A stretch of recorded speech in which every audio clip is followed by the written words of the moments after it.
used to take long walks in Silvermoon Hall every day. So don't worry about me.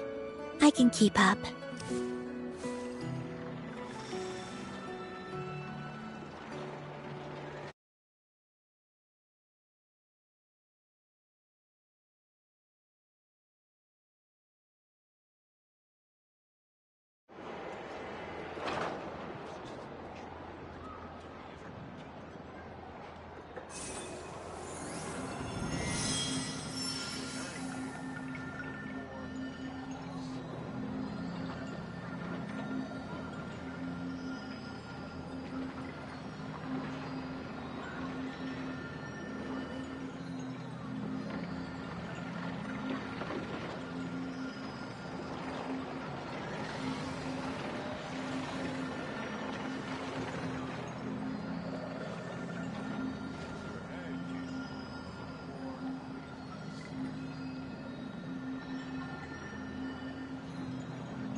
Looks like the gang's all here!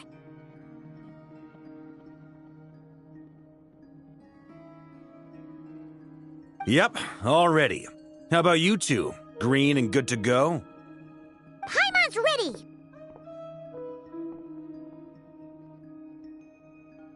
Great, let's get rolling then. Great. Well, first things first. Wait. Someone's here.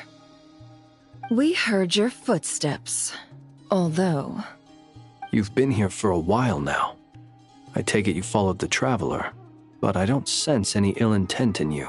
Come on.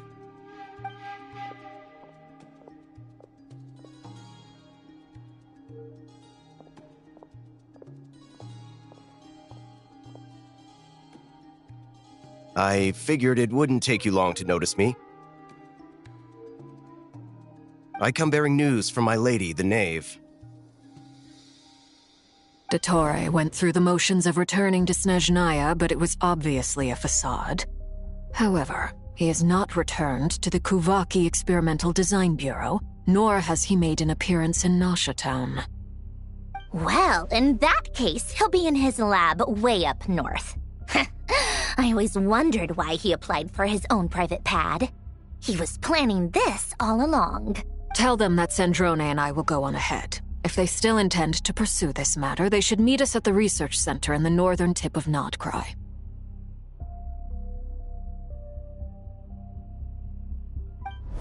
Nice of Columbina's two best friends to think of us. We appreciate the heads up. Our sincere thanks to the Fatui for your aid. Lady Damselette may have left our organization, but at least some of her colleagues remain genuinely concerned for her well-being. Not to mention that the Doctor's increasingly cryptic conduct gives us great cause for alarm. We have crossed swords many times before, but it's not personal. We're just on different sides. We don't lack humanity. And so, as fellow friends of Lady Damselette, it's only right that you should be in the know about this. Arlecchino's situational awareness has saved us a lot of trouble. I'll leave the map here with you. If you do decide to head to the research center, and remember, at least while you're in Nodcry, Lady Arlecchino's subordinates are your comrades if you want them to be. This is very accommodating of you. We can't thank you enough. Just doing my duty. I shall take my leave now. If you need us, you'll find us at the Experimental Design Bureau.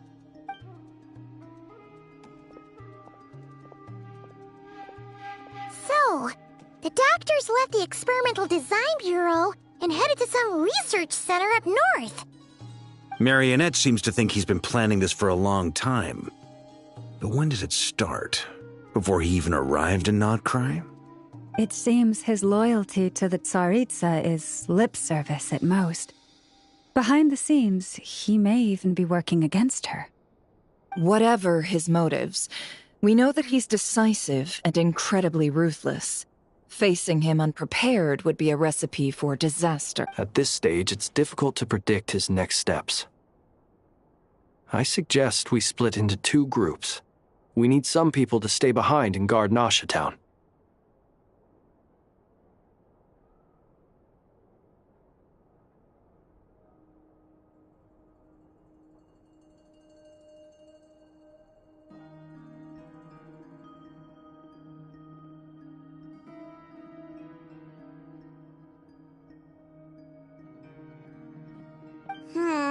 Well, as much as I'd love to help, infiltrating research labs isn't really my area of expertise.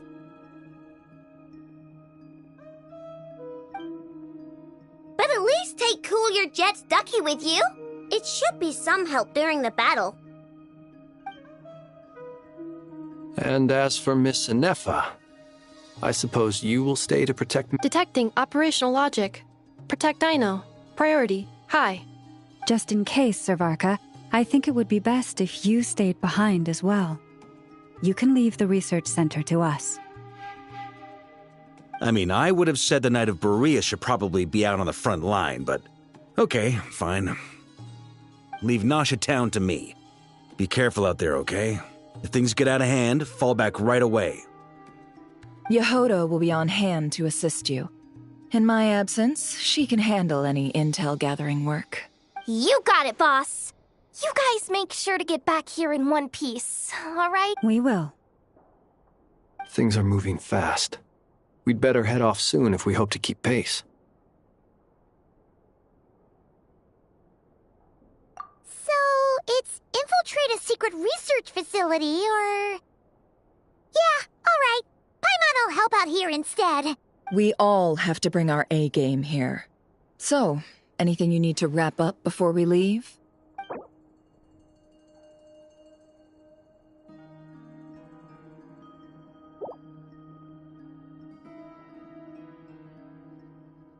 Then you'd better get going. Very well.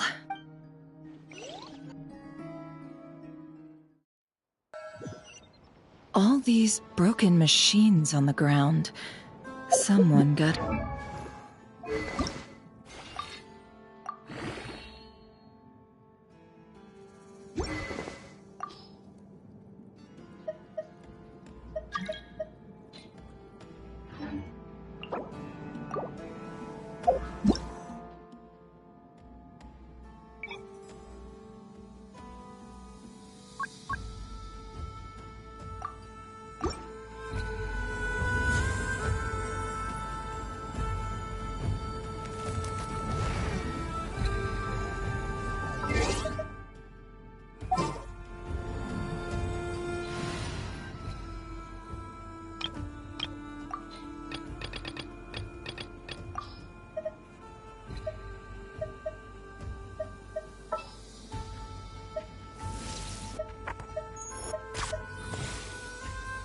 Follow me, and bask in the soft light of the moon.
That's quite a welcome party.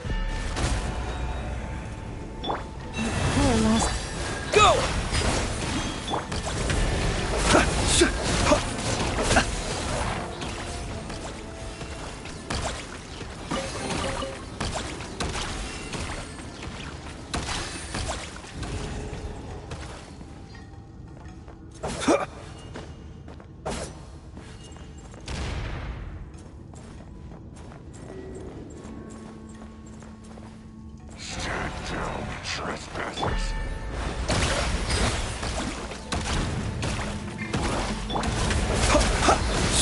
Beware the creatures of the night.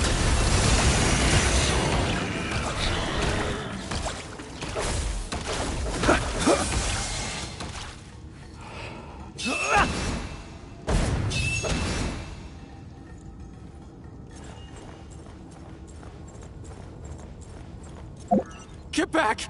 I said get back! Do you hear me? Why isn't it working? No!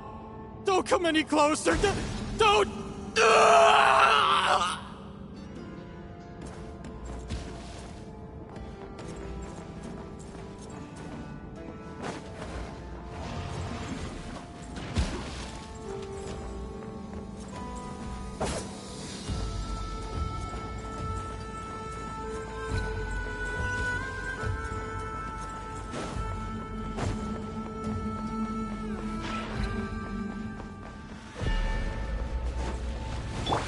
Wipe out! Go! Be silent. Observe to dust. Close your eyes. It all adds up. You poor souls. May your spirits find peace. Grab that key on the ground. We'll probably need it at some point.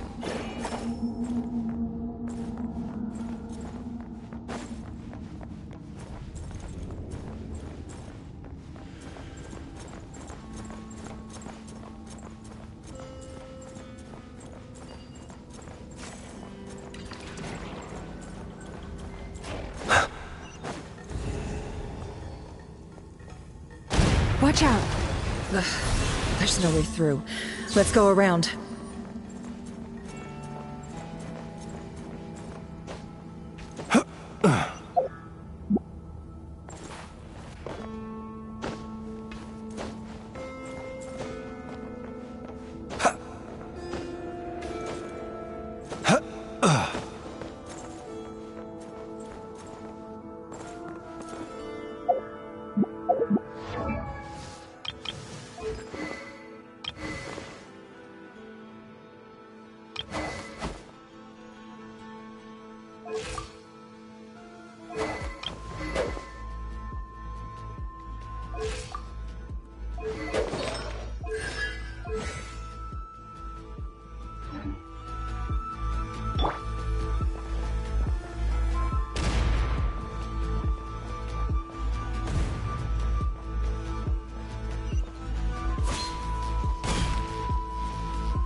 What the?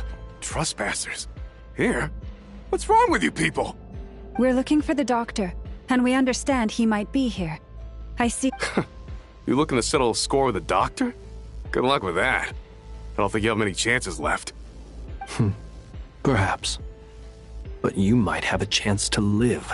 2 other Harbingers had the same idea as you. They're already inside. But what good is it gonna do? The doctor wouldn't do something like this unprepared.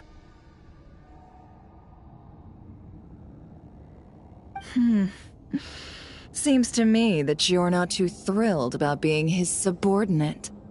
Also, is it just me, or do I sense monsters nearby? If you'd prefer their company to ours, that can easily be arranged. We need to know what the doctor is up to. Please, if you know anything at all, tell me. This is about more than us versus the doctor. His actions could have consequences for all of Nodcry, and perhaps even your homeland, Snezhnaya.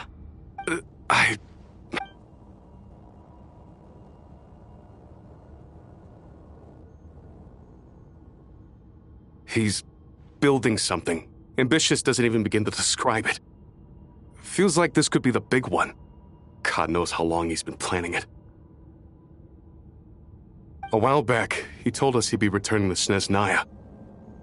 We weren't expecting him back so soon. This time he brought some gemstones with him, or something. 2 of them. The moon marrow spheres. He stole them from their rightful owner, Columbina. Oh, Lady Damselette?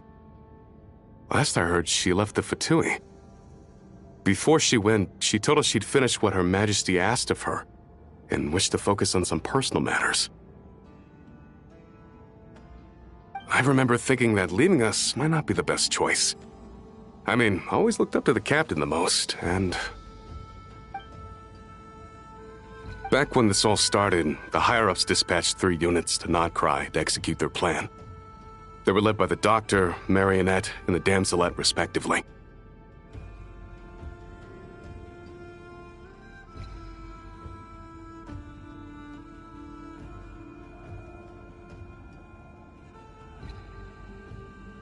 I was a part of the Damselette's unit to begin with. She never really interacted with us much. In fact, she seemed sort of detached from everything. Not because she was distracted, just felt like she was indifferent to the world around her. Like she had no stake in anything that happened. She always seemed like she was staring off into the distance. Almost as if she didn't see anything worth living for in the present, so she had to look further afield. That's right. The Doctor used to stand nearby and watch her. Apparently they got along well at first, but somewhere along the way, she grew wary of him. Started avoiding him as much as possible. After she left, everyone in our unit merged with the Doctor's. He's similarly indifferent to the world, except when it comes to the moons. He seems to have big plans for them. Right now, obtaining the 3 moons is his #1 priority. He even said, if he can only get his hands on 2 of them, he'll create a 3rd one himself. How would he create an artificial moon marrow? Maybe the knowledge he gained from the Hyperborean phantoms has something to do with it.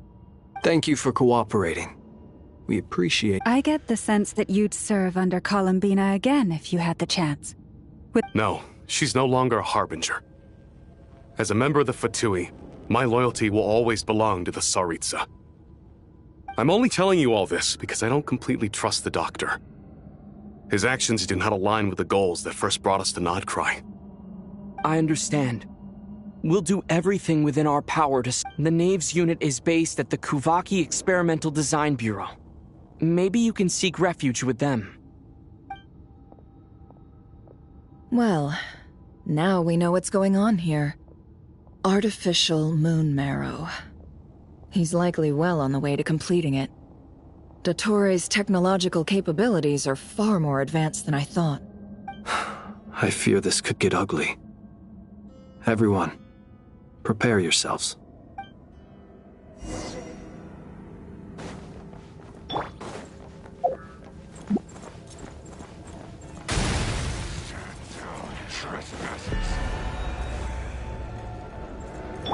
With one heart, we pray. Forest, protect us.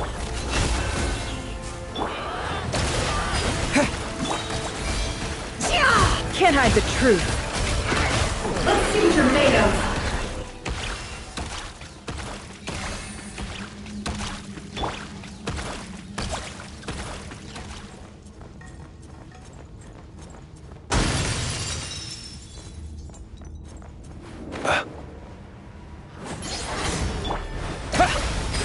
Observe.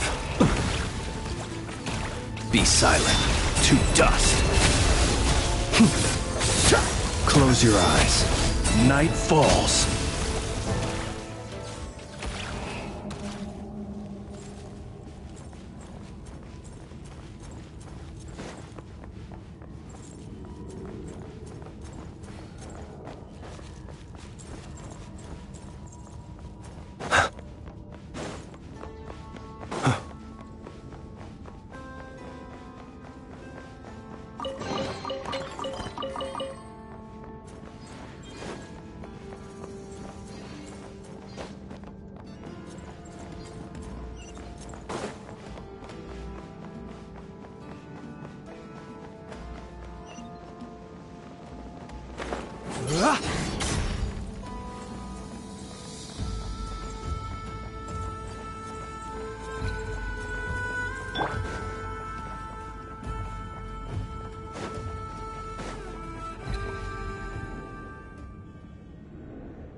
Welcome, one and all. I've been expecting you. I hope my humble research facility is to your... Yeah, we really appreciated fighting our way in through a horde of monsters. The gall! You expect us to believe you've just been patiently waiting for us? Of course I have. Should I be worried about something? Everything seems to be going quite smoothly so far, and you've shown up right on schedule. First Sandrone and Arlecchino, now you. Quite a surfeit of guests I've had today.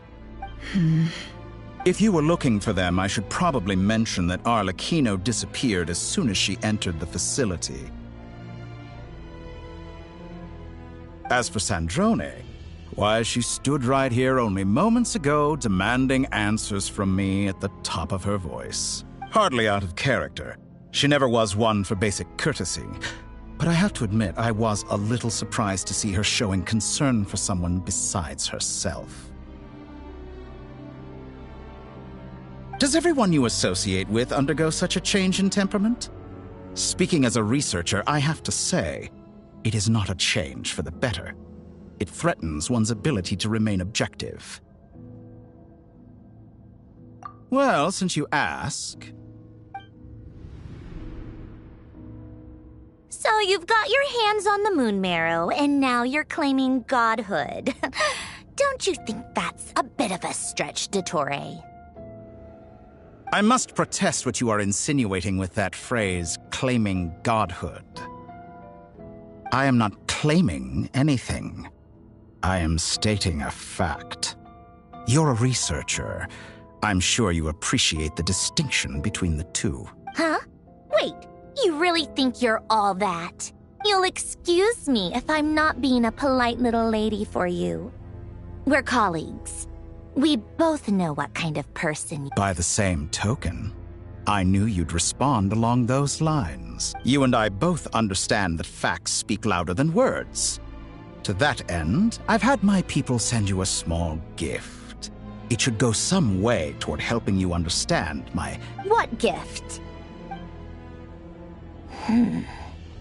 Where have all your troops gone? Who knows? Perhaps they are already marching toward a new world, following in the footsteps of an unknown god. As vulgar and arrogant as you may be, dear Sandrone, I have no intention of taking out my displeasure on your subordinates. They will enjoy equal rights to my own. You sent your people to the Experimental Design Bureau? That's the Tsaritsa's property. Yes, and I am very mindful of Her Majesty's instructions. But you know full well that they do not conflict with my present goals. In which case, all I'm doing is conducting another one of my experiments. Is there a problem with that? Now then, you have a judgment call to make. Am I simply lying to stall you? Or is it possible that every word I am saying is the truth? In which case, your subordinates really are in danger. So now you've turned on fellow Fatui soldiers. You're completely insane. I have set a new rule for myself. Each person gets one chance. Naturally, that includes you. If you wish to leave, I won't stop you. We are colleagues. Scumbag!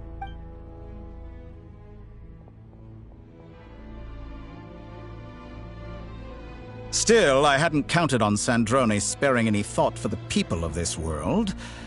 Shame. I always found her self-centeredness to be one of her few better qualities. How can she ever hope to achieve greatness when she's so obsessed with protecting her little design bureau? It's more than a little disingenuous to speak of achieving greatness while taking hostages. Or does honor no longer mean anything to you? Honor? I have the marrow of 2 moons in my possession and will soon complete the construction of a 3rd. I will be the god of a new world. And you speak to me of honor? How charmingly naive. Those are sacred relics. You do not deserve them. In my view, many in this world do not deserve to be alive. And yet I mercifully permit them to go on living, do I not? You'll come to regret your actions. Will I now? Let's see if you...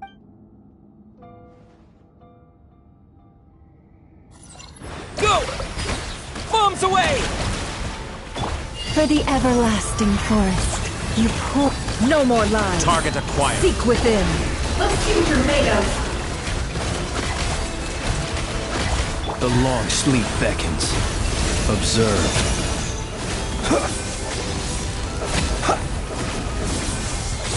Be silent. Get lost! Leave this place. Water jet! Can't hide the truth. Feel a fate. It all falls into place. The mystery unravels. Time to come clean. All it takes to tire. Absurd. Forest, protect us. Arlecchino. Thanks for the assistance. Arlecchino. They see you as an ally? What a farce. You're clearly here to destroy my research, not me. I'd say your research is more valuable than your life. Am I wrong?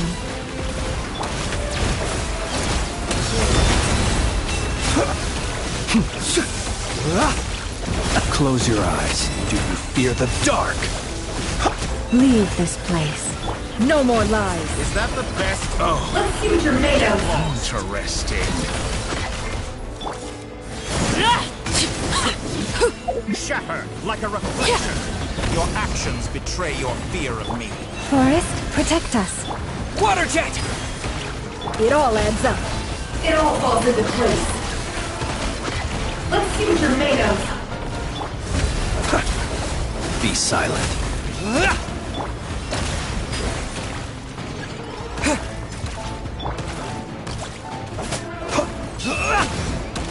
Leave this place.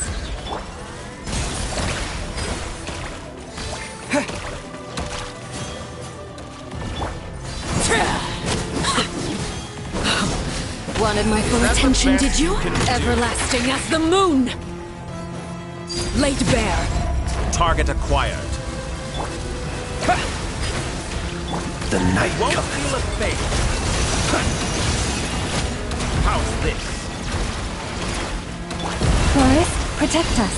For the everlasting forest. The deception ends here. Can't hide the truth.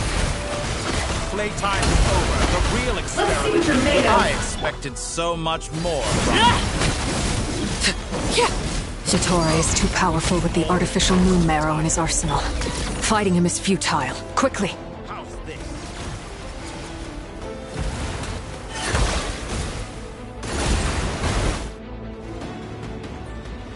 Let's go. I've always thought it is wiser to flee than surrender. Watch out! What the? Forget about me! You should... Where's the Traveler?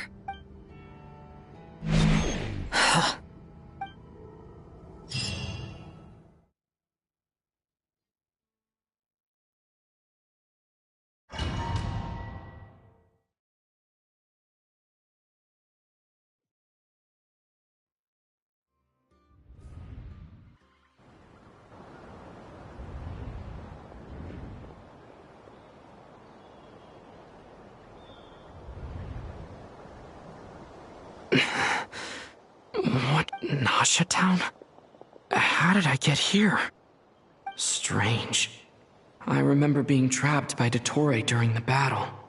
And now all of a sudden, I'm here. Something weird is going on. Huh? Traveler? What brings you here at this... Huh? What are you in the mood for today? A hot dog? Or something else? We've got some special discounts at the moment. Want to see the menu?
Sorry, I'm not hungry right now. Ah, well, feel free to take a seat for now. Let me know if you change your mind. Everyone seems to be acting normal. Am I just overthinking? Oh, darling, look who it is. One of our regular customers. Get the traveler something to eat, would you, dear? Wait, why is he talking like that? Well, I'd love to, but can't serve a customer unless they order something. Anyway, I take it your business is wrapped up? Yes, thankfully. It was a long trip, and it's left me feeling pretty exhausted. But the upshot is, I won't have to leave again for a good while. We can have some quality time to ourselves. Wait, these two are a couple? I see some kids around too. I didn't know they had a family. Hey there! I haven't seen you in ages! What's keeping you so busy? I've been looking forward to playing with you again. You forgot already? You're silly. Daddy brought you over to our house recently. We had some snacks together. What is she talking about? We've had a lot of customers over the last few days, so we've been real busy. And like my mom always says, some people are more than just customers. They're friends. Oh, another customer's arrived. I better go see what they want. This is all wrong. I never once heard the owner of this restaurant talk about their family. It certainly isn't a family-run business. And that child? I don't recognize her at all. Could this be a false memory? Very good. I knew you had it in you.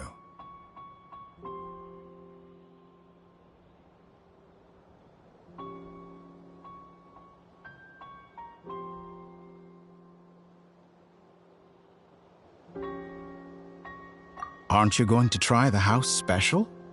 When did he show up? No. None of this is real. You don't seem to like it here. That's fine.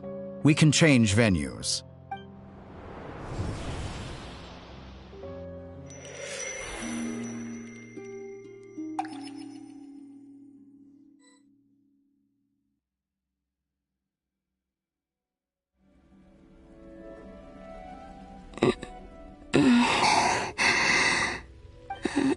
I'm still alive.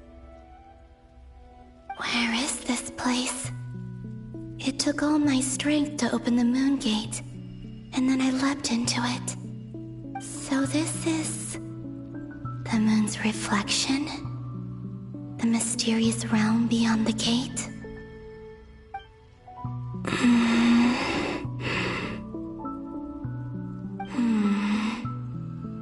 I can't sense anything. I guess I could try opening the gate once more.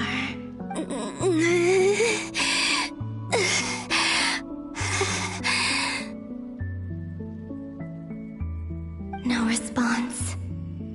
Maybe this space can't be opened from inside. If this was the space that killed both Revier and his lover, then why am I unscathed? Or... no, I'm not unscathed. Even the air here feels frozen in place.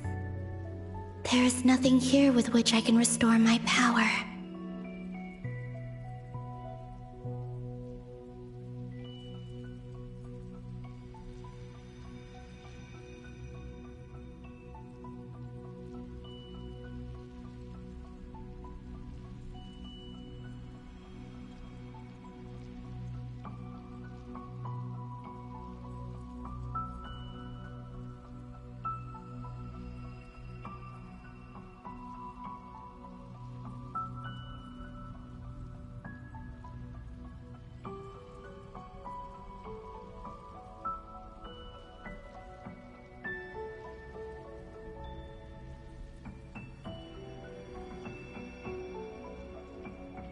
I should conserve my strength and proceed with caution. I don't believe Dotori's scheming will stop just because I escaped. If there is any chance that I can get back to the others, I must return.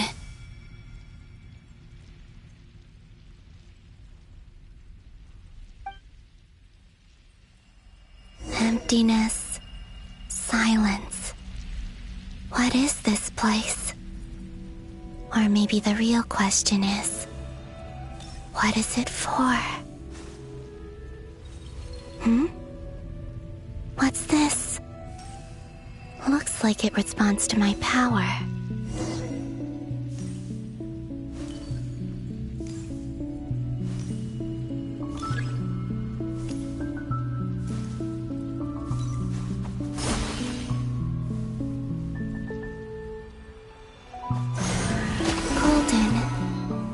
Like Kuvaki. Is it some sort of guide? And why does it feel so familiar? I might as well follow it.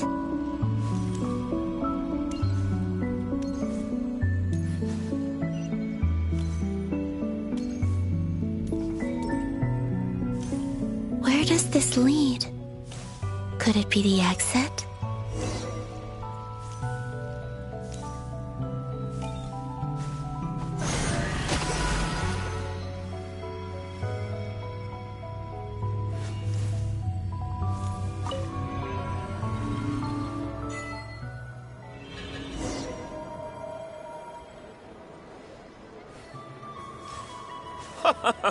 Welcome home, Moon Goddess. Is this Nasha Town? But isn't Moon Prayer Night over already?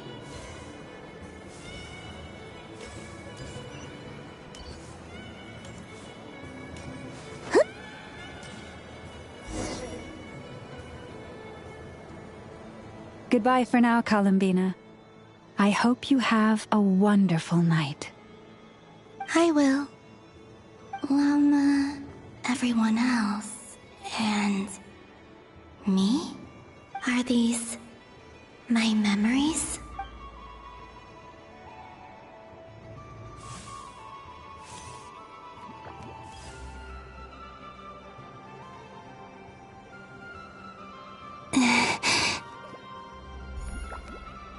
I can't touch them. It's as if we're separated by some impenetrable power.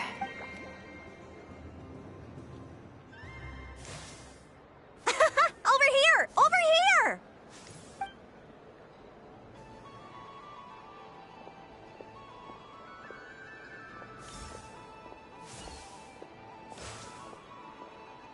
But the people in these memories pass right through me.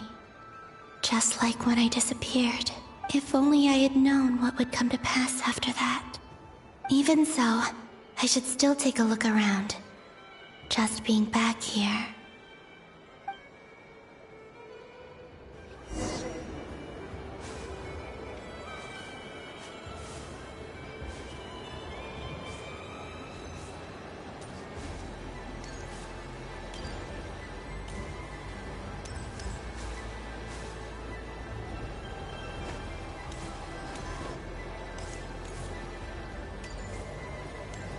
Welcome home, Moon Goddess. Oh, you're the genuine article. Alice was right. This Moon Prayer Night was worth watching after all. Oh, yes. That was the fortune-telling stall run by Barbeloth from the Hexen Circle.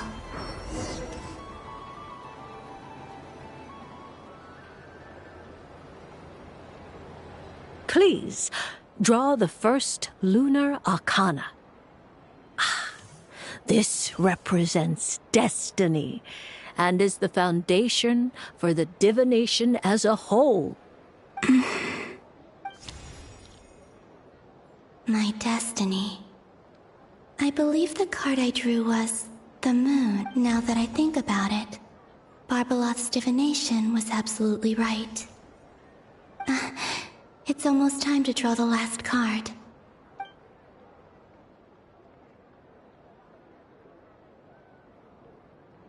That was the card that popped out on its own. From here, I think.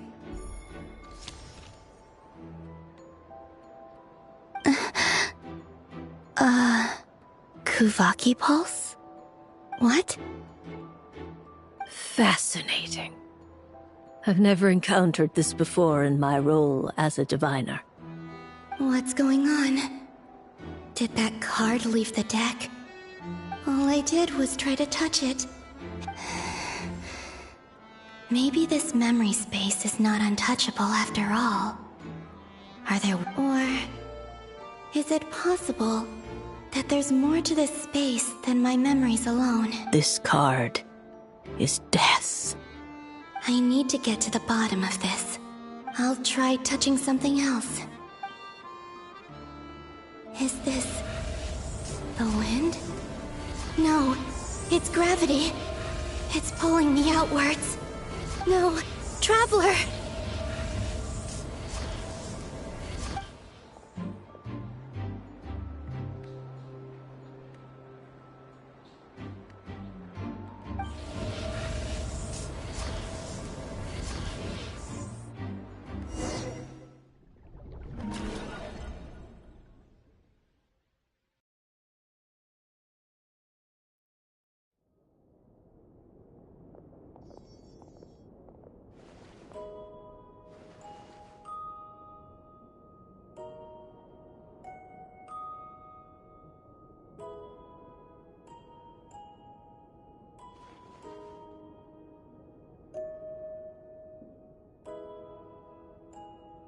Haimon, listen to me. From the bottom of our hearts, we are so sorry. We completely understand how you must feel. The Traveler is trapped. Don't say that! Haimon's not a little kid! You didn't leave him behind on purpose! There was nothing you could do!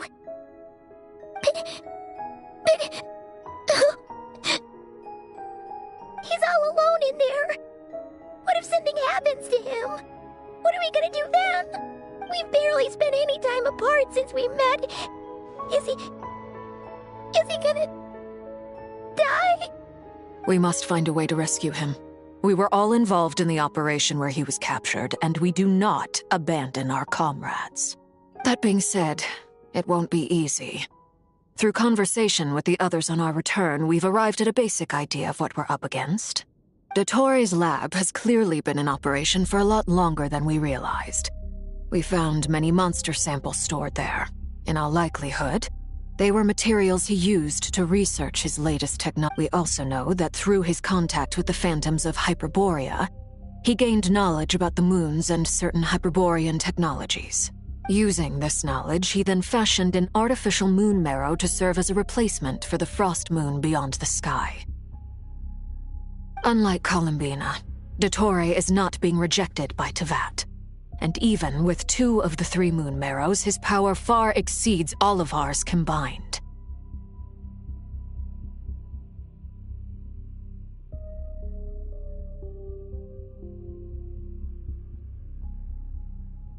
Once his 3rd moon marrow is complete, Dottore will have completely seized the authority of the 3 moons. Teyvat's most primordial powers will then be in his grasp. Does that mean... I'm afraid so.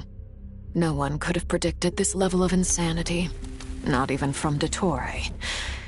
And unfortunately, his insanity is coupled with an intellect and ambition that not even his peers in the Fatui can match. This is dire. Sounds like the world is done for. The 3 moons' authority can influence the very fabric of time and space. I dare not imagine what a monster like him would do with that. The trouble's already begun, I'm afraid. On our way back, we discovered that part of Nodcry is being enveloped by an unknown energy. We cannot ascertain what is happening inside. I'm convinced this is Dottore's doing. Not that there's any way to prove it. The issue is, we have no idea what his intentions are. The only thing more frustrating than facing down evil is knowing that it will surely come, but not knowing when. The doctor is guilty of numerous crimes in Mondstadt as well. One of our knights, well, former knights. His father was murdered by Dottore. His ideology and methodology are a danger to everything in his path, from individuals to entire nations. He does not feel guilt, even when he acts against his own people. He doesn't see them as his own people, that's why. People like him see everyone else as beneath them. Right. He views other people only in terms of how they can benefit him. That's the basis of all his social connections. Granted, he's hardly the only harbinger to pursue their own interests. We all do. And Her Majesty is gracious enough to permit it. Still, her mercy has its limits.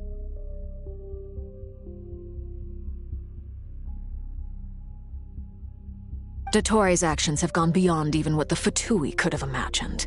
Usurping divine authority to become a god. For a servant of the Tsaritsa, that goes beyond being disloyal. It's treason of the highest order.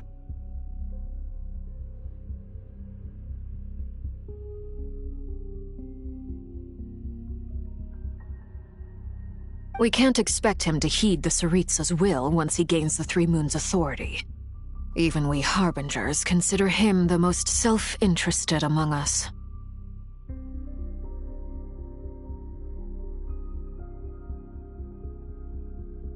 Poor Traveler. Of all the people to get caught by... We have to go save him right now! Please! We gotta find a way! Paimon, I promise you, we are with you. I get how you feel. I do. But it's gonna take more than strong emotions to take down an enemy like Dottore. What we need now is more information. Right. We can't even guarantee he's still at his research center. Before we can think about mounting a rescue operation, we need to confirm the Traveler's location. I'll find a way. Paimon knows, but... She's so scared. If anything happens to the Traveler, he might be the strongest person Paimon knows, but he's still human. He feels pain and bleeds just like anyone else. Then think things through before you stick your neck out. Unless you want to lose your head.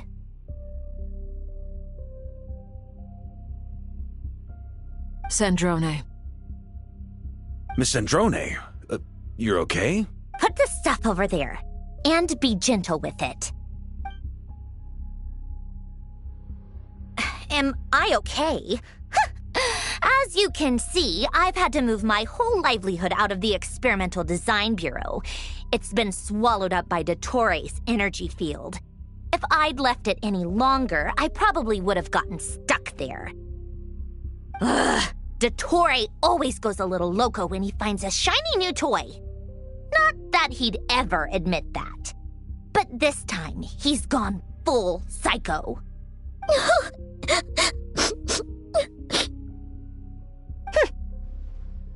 Just go ahead and cry already. Sorry. Paimon's not trying to make it seem. It's just... She can't.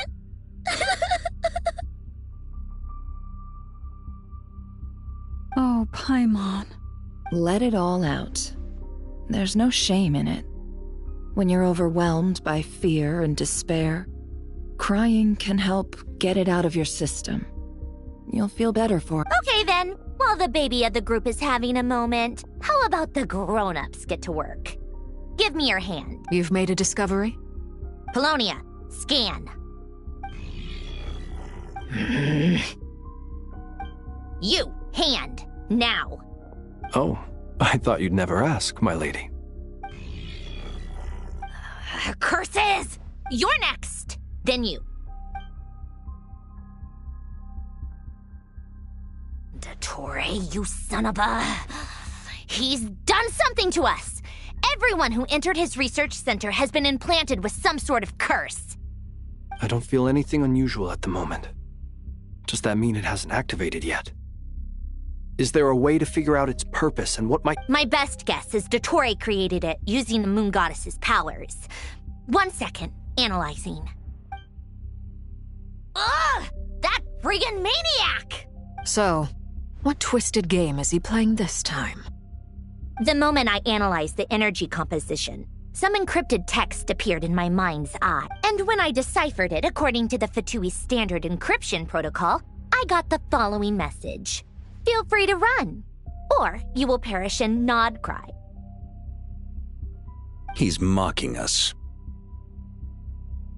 Yup, he loves to toy with people. Only in this case, there might be more to it.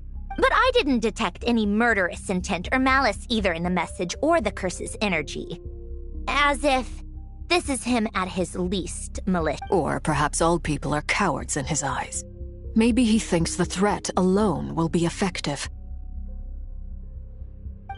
What a despicable person. And he has the Traveler in his grasp. If I may, as unhinged as Dottore may be, he has always exercised great patience with the objects of his interest. I remember a comment he made when we first arrived in Nod Cry. He said, "This world is, on the whole, an exceedingly dull place. But at least there are a few intriguing features, such as the gods or the Traveler. Presumably, they interest him because they're unknown quantities. He wants to understand as much as he can about them." Agreed. The Traveler is Tevat's fourth descender. All Harbingers are aware of this. Since Dottore took such pains to capture the Traveler, he is unlikely to kill him right away. Okay. But we still have to do that rescue operation. Of course. I also think we need to read between the lines with Dottore's message. If he's encouraging us to run, that means we mustn't leave Nod Cry under any circumstances. My guess is, his curse will only trigger if we leave.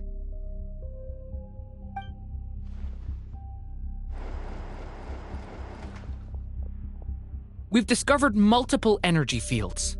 Albedo is still attempting to analyze their structure. He told me to report back first. Each field is slowly growing, swallowing up more of the surrounding area in the process. And the pace of their expansion has increased since we first examined them. His nefarious ambition knows no bounds. If this continues, the whole of Tevat will be in trouble, not just... The loss of Columbina could not have come at a worse time. Do we think she's true? She entered the space beyond the Moon Gate, knowing what became of Rerir and Thalindus. I'm sorry, but I fear the odds aren't good. Don't be ridiculous. If I know her, she's busy finding a way back as we speak just so she can annoy me. She isn't dead.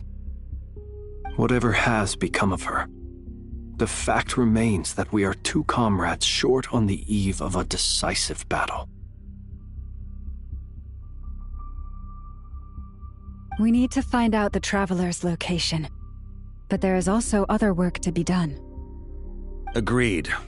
Whatever Dottore's planning, we have to get the local populace somewhere safe. So, as well as a rescue mission, we have to organize a mass evacuation at the same time. It would be best if someone could approach leaders of neighboring nations and negotiate emergency asylum for Nod Cry's inhabitants. Can anyone handle that? Snezhnaya is one option. I'll see what I can do. This would be so much easier if the Traveler was here. No! Stop thinking like that, Paimon. Paimon will join you. She's pretty well connected thanks to the Traveler. Either way, that's what the Traveler would do if he was here.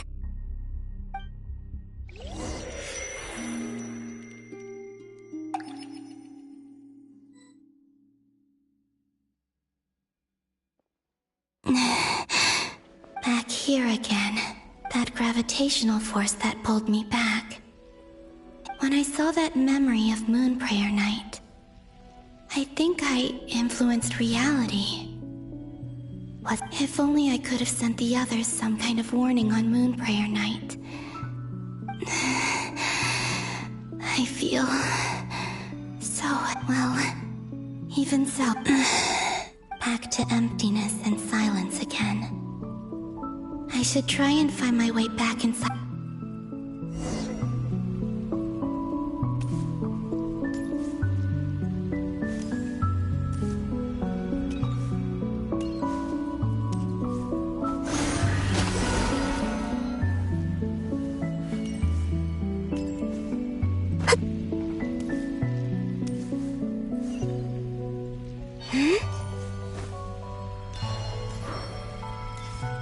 entrance from last time isn't showing up.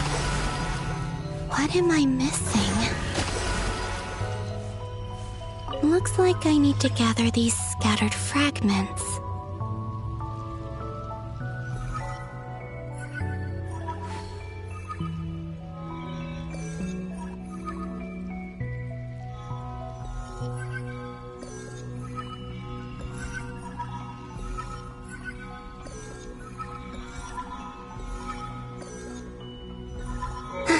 It worked! Hopefully I can stay inside for a bit longer this time.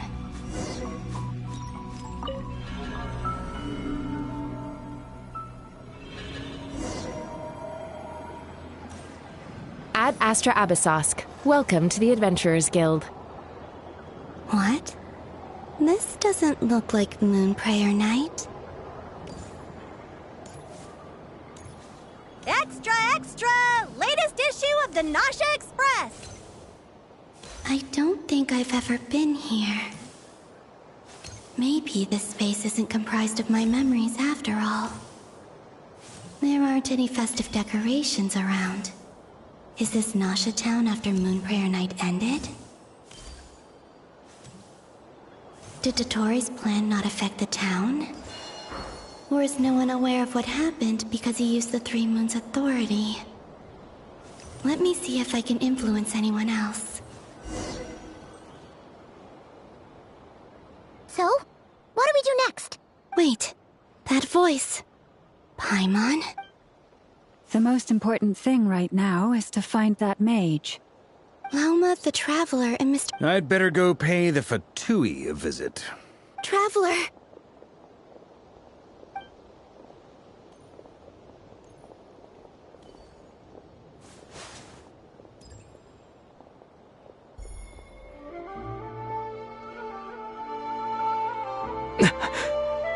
Columbina? I made contact. It's me, Columbina. Huh?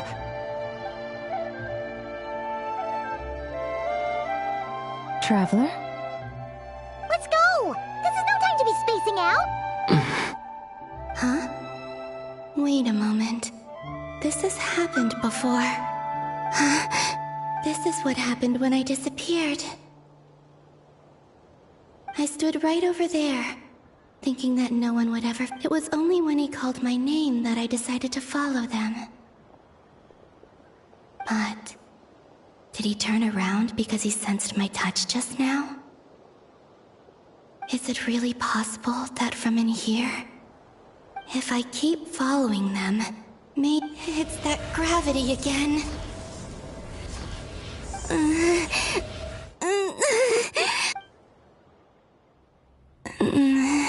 Every time I influence reality within that space, this force intervenes, and it's as if it's trying to stop me from leaving. I'm getting weaker and weaker. I'll just have to try another approach next time. Come on, Columbina. Keep going. You have...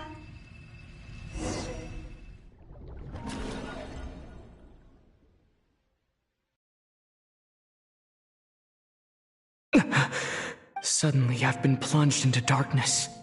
It feels strange, as if something has grabbed hold of me. Is Dottore now powerful enough to interfere with space itself? Look at you, standing so still in total silence. I almost didn't recognize you. Hello there, traveler. He seems to be in a good mood. Wait, what's that behind him? Ah, so you noticed. This is the completed Trilune. 2 primordial moon marrows and 1 artificial specimen. You are wary of it. Good. Maintain that reverence. You performed well in that recent battle. Brave and reckless as always. Courage is the sign of a true hero, and impulsiveness is the hallmark of those who strive to advance. I say this not to belittle you. Most creatures are far more timid by comparison. 3 moon marrows? Does that mean the artificial one is now complete? Well spotted. What do you think? For a replica I built myself, I dare say it looks the part. Dottore, are you planting illusions in my mind? I have no interest in fooling your eyes. On the contrary, I hope to show you the true essence of all that you see before you. Is this not a beautiful city? People live in peace and find joy in their work. The streets are safe. People can even leave their doors unlocked at night. You might say it is the Elysium everyone dreams of. All available data indicates your values and worldview conform with the mainstream. This kind of society should be quite to your taste.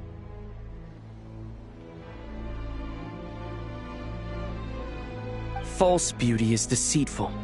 Lies are to no one's taste. I wonder, is it your moral standards that are too high? Or your expectations of reality? Answer me this. If someone existed in a sweet dream from the moment they were born, a dream in which they never once felt pain, which do you think they would consider superior? The dream or the reality? That's pure sophistry. It has nothing to do with your actions. As I suspected. You have yet to understand all of this for what it really is.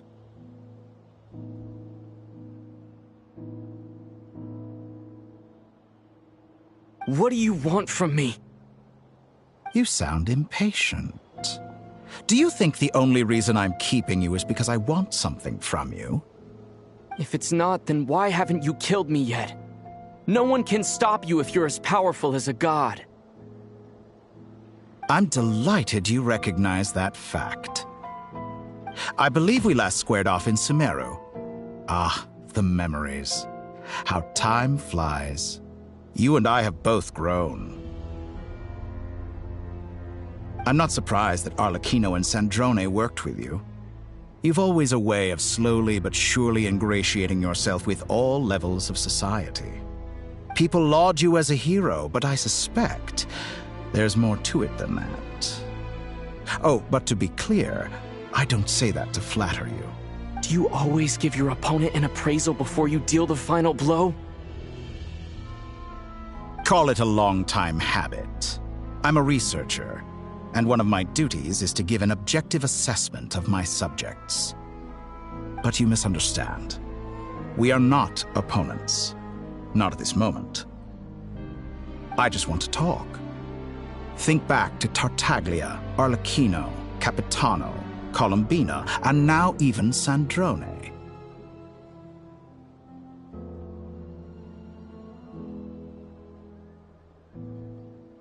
You've worked with each of them in the past. I believe you can work with me as well. What makes you so sure? Well, why not? Should the good associate only with the good and the bad befriend only the bad? I like to think we could have a more mature relationship than that. Surely you don't think all your relationships are grounded in friendship or shared ideals? People come together because it benefits them to do so.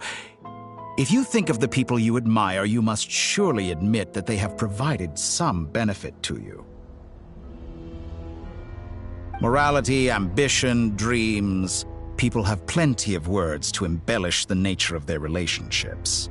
But once you break free from those ethical frameworks, you will see that the only thing connecting the two of you is mutual benefit.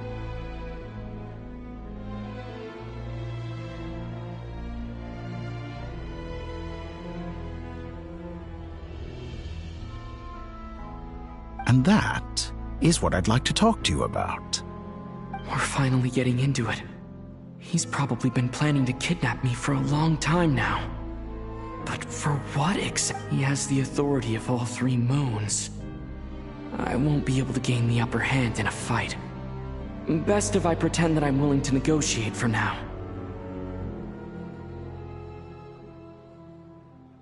You say you're a god, but you also speak of mutual benefit.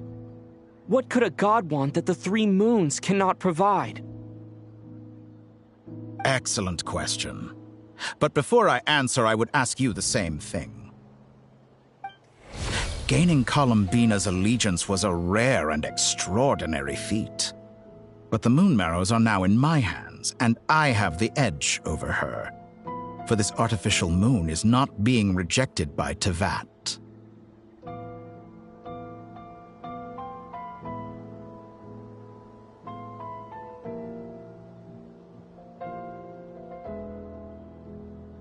Her identity and lineage may have been a thing of glory in the old world, but they were also shackles that prevented her from ever integrating into Teyvat. I, on the other hand, you may view me as a thief, but I have overcome that limitation. So what is it that the Three Moons cannot grant you? What stops you from negotiating with me to get what you want? I don't make deals with lying psychopaths. That's quite an accusation. Are you expecting me to get angry with you? Well, this is one aspect in which my personal growth has served me well. In the past, my less mature self might have been disappointed, perhaps even angry, over a small setback like this. Like when you and Lesser Lord Kusanali joined forces to oppose me, for example. But things are different now. Just as the rich do not quibble with the poor, I no longer find myself perturbed by these trivial affairs. Human relationships end with conflicts of emotions and interests. But relations between humans and gods are different. And ours is even more unique. I have ascended to the highest heights and laid claim to unprecedented horizons. And you were no ordinary person to begin. Allow me to show you the world, Descender.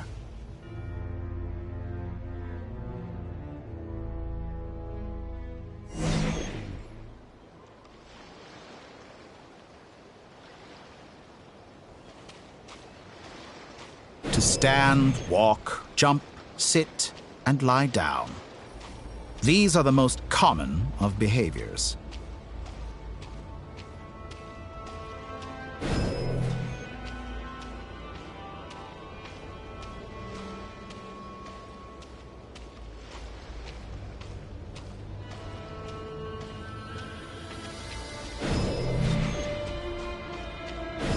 Have you ever wondered why we were born following such laws? Who stipulated that we could not fly instead of walk?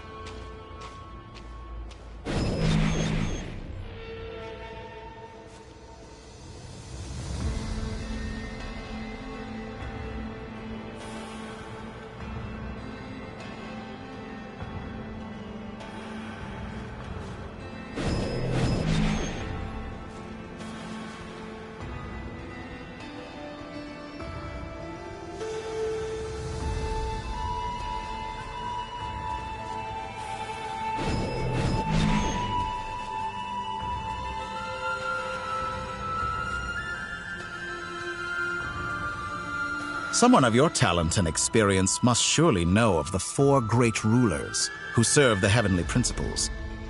They govern life, death, time, and space.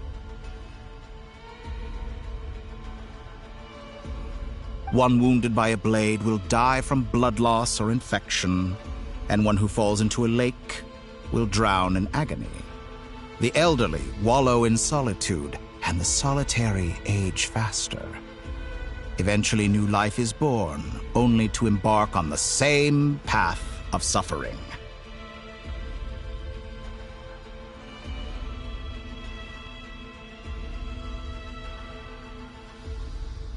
These 4 divisions anchor the world and shackle those who live in it.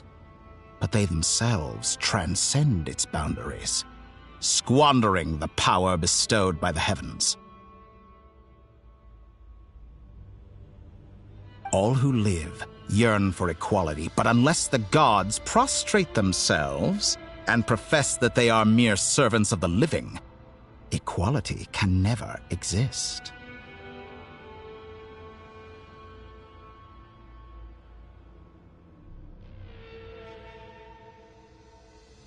Who makes the rules we must live by?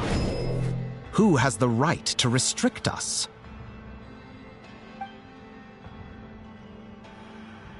The limits of the body can be rejected.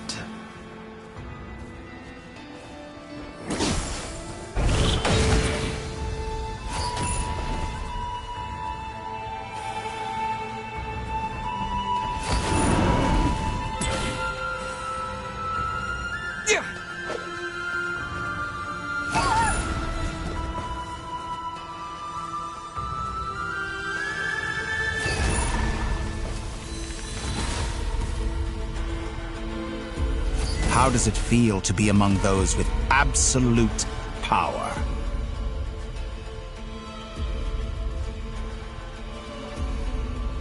You cannot conceive the extent to which your flesh hinders your mind and spirit.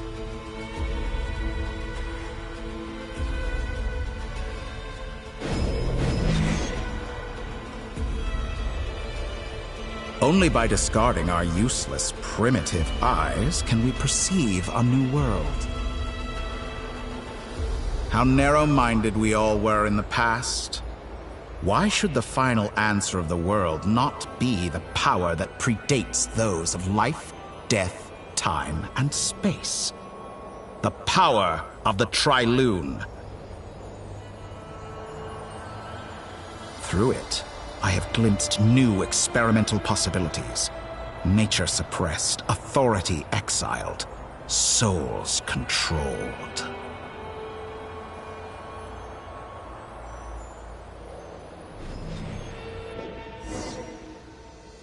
You know, I heard recently that a group of critics reviewed countless stories and drew an interesting conclusion. They found that it is more often than not the villains who strive tirelessly to push the boundaries of progress. In fact, long before this, someone voiced a similar idea in an academia editorial. I felt a great affinity with this perspective. I have never been afraid to step. Fanatics are trampled down for their transgressions, and those who transcend are rebuked for their audacity. And so, the majority of creatures are too timid to follow my lead. But all sacrifices made during my experiments have been worthwhile, as you can now see. I can offer you something new, something unique, precisely because I am a villain. Think about it. We are eternally bound through mutual interest. Can you truly say you would never turn to malice if it could give you the life you dream of? After all, what value do perfection and purity really have? They are fragile and feeble things, utterly tedious. I say, better to be governed by a flawed humanity than a gnosis. The true seeker of knowledge is the villain who undergoes countless tribulations in pursuit of their goal. I'm sure many people have told you that you're different. Because I'm a descender? Exactly. Very clever.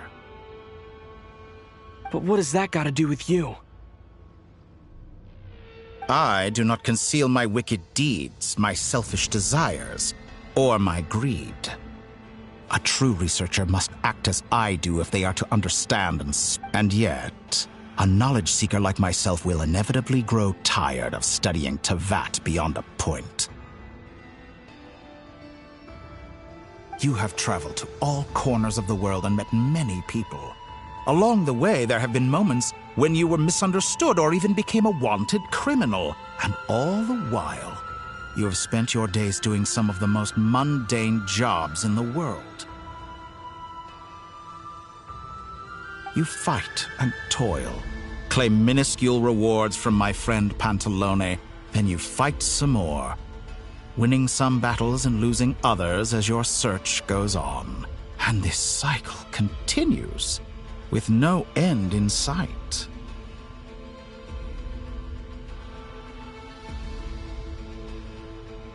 Surely you must sometimes grow weary of being stuck in this same loop day after day. We're completely different. I embrace everything that life throws at me. I am engaged in every step of my journey.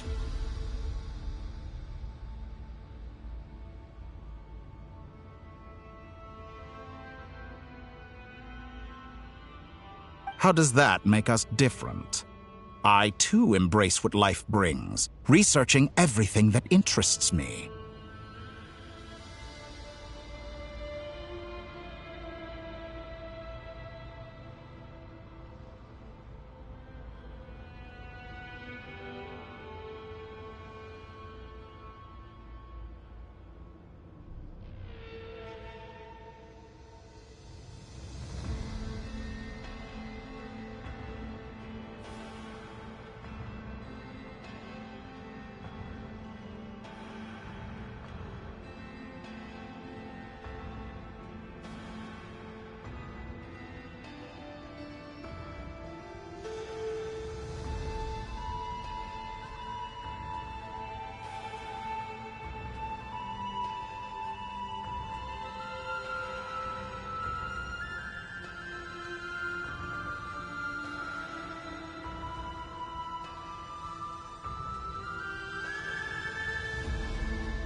Think of all the novel things I've managed to create. Like the artificial moon marrow. Don't you see? As unique a specimen as she was, even Columbina is not irreplaceable. Take that back! She's gone because of your actions! I didn't say that to anger you. Though admittedly, I don't see what there is to be angry about. Anything Columbina could do for you, I can do better.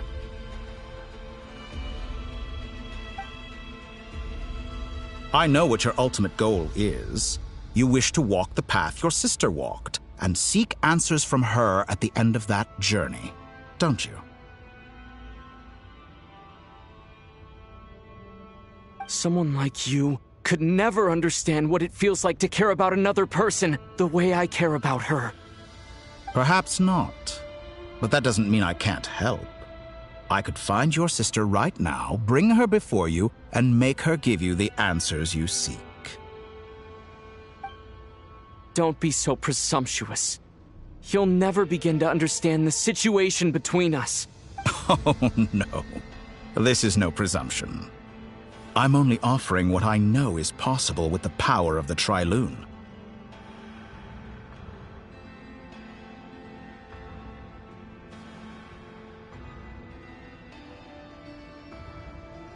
But it seems like you would sooner continue with your journey through this world. Why? Do you truly desire this journey? Or is it simply a necessary process from which you cannot escape? Think of all the time and energy you have spent, everything you've had to endure just to make it this far. Is this really what you want? Or has your hand been forced by... Yes, you have made many friends. But do they ever spare a thought for the void in your heart and what it yearns for? What you want is not friends. It is family.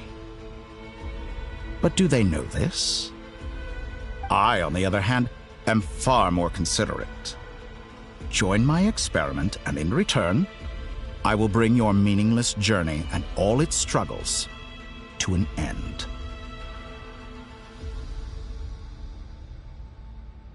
This is a malicious attempt to manipulate me.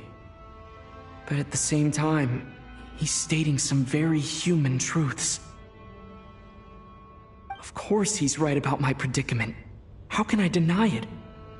I have faced ungrateful strangers, never-ending troubles, an endless quest for answers.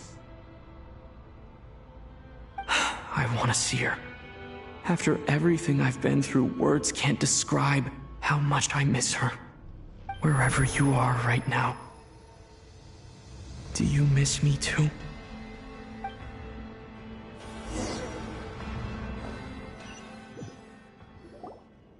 All right, everyone. Our next mission is clear. We need to contact all the major organizations, explain the situation to the public, and then begin the evacuation. The residents of Notcry are quite dispersed. The two most populated areas are the Southern Isles and Pyramida. Miss Lauma, I will leave Hisi Island and Nasha Town in your hands. I will liaise with the Fatui and Pyramida. Agreed. We will reach out to Natlan and Snezhnaya. Anyone found north of the Experimental Design Bureau should follow the Fatui to Snezhnaya.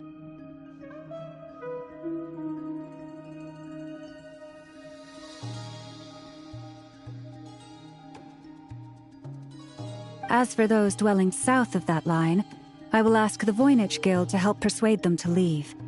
Then I, Mr. Varka, and the Frostmoon Scions will escort them to Natlan.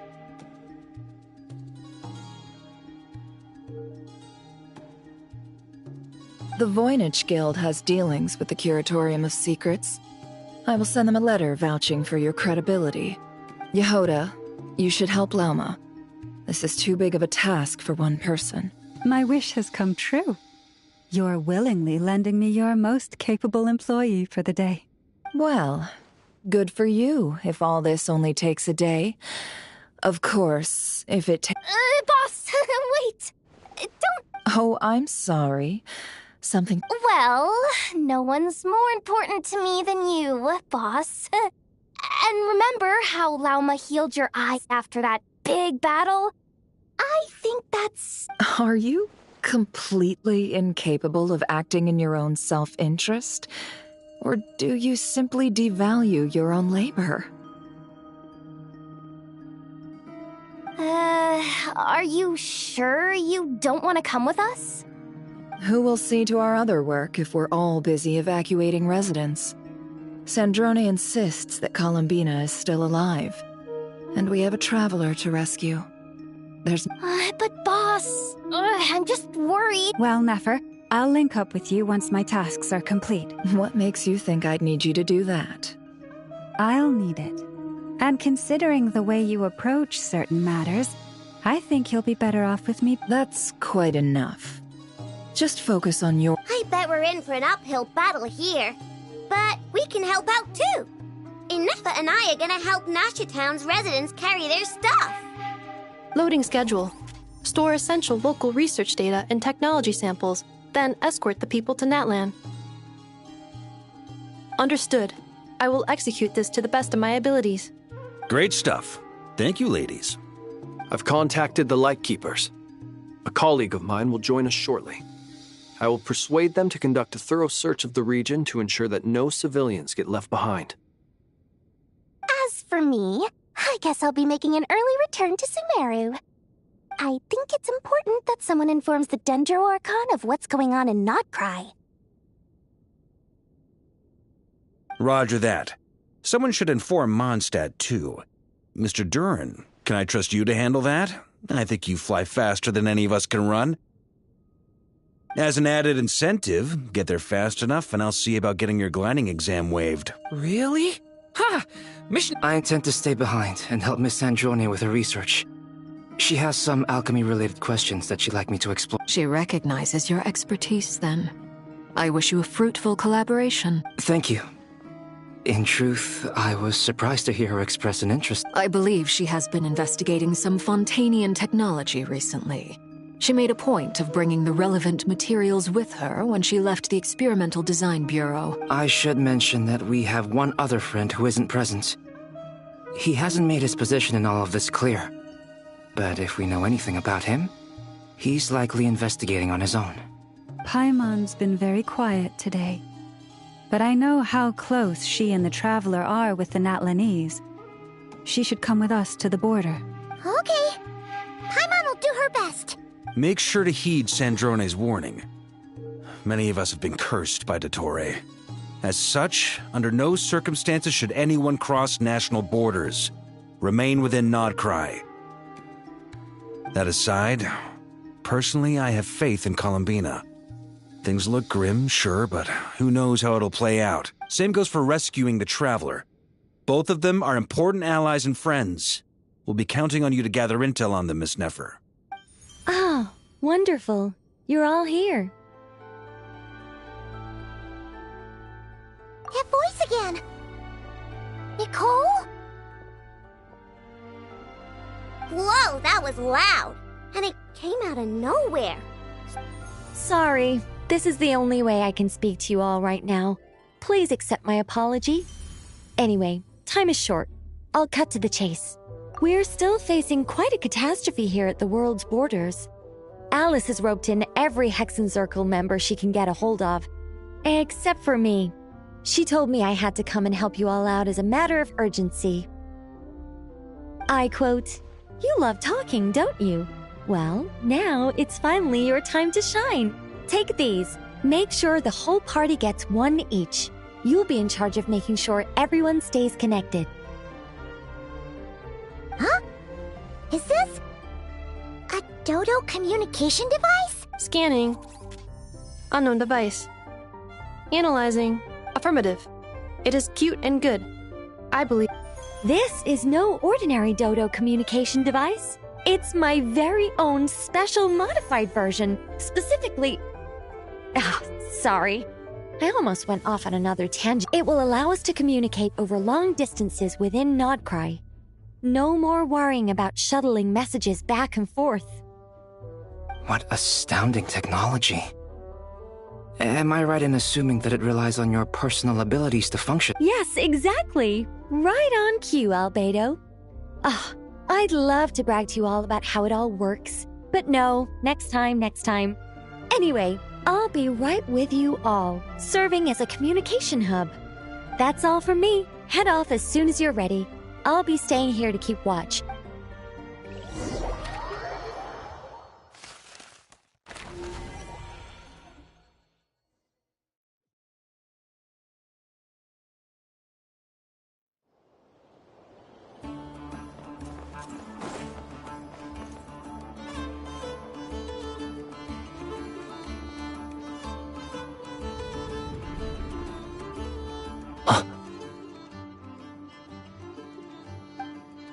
Ah, Sir Flint. Perfect timing. I just arrived myself. You are most considerate, Master Ilua. But in fact, I know... If you saw me, why didn't you say something?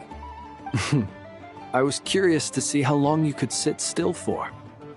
Also, shouldn't you have managed to sense me a... That would be a first. You always seem to appear out of thin air without making a... Also, how many times do I have to tell you not to address me as master? I beg to differ. Why should a young man so well-versed in social graces... Please, Lord Flint's... Sir Flint's... I'm begging you, don't flatter me into complacency like you do with everyone else. You understand me better than most. My newest acquaintances tell me... I think they don't understand why you do it. You just love puffing people up till they're a big, happy ball of hot air that floats away into the sky. In all sincerity, I can only hope that they bring good tidings when they come back down to Earth. Is the situation that bad? We just held a strategy meeting. Let me fill you in.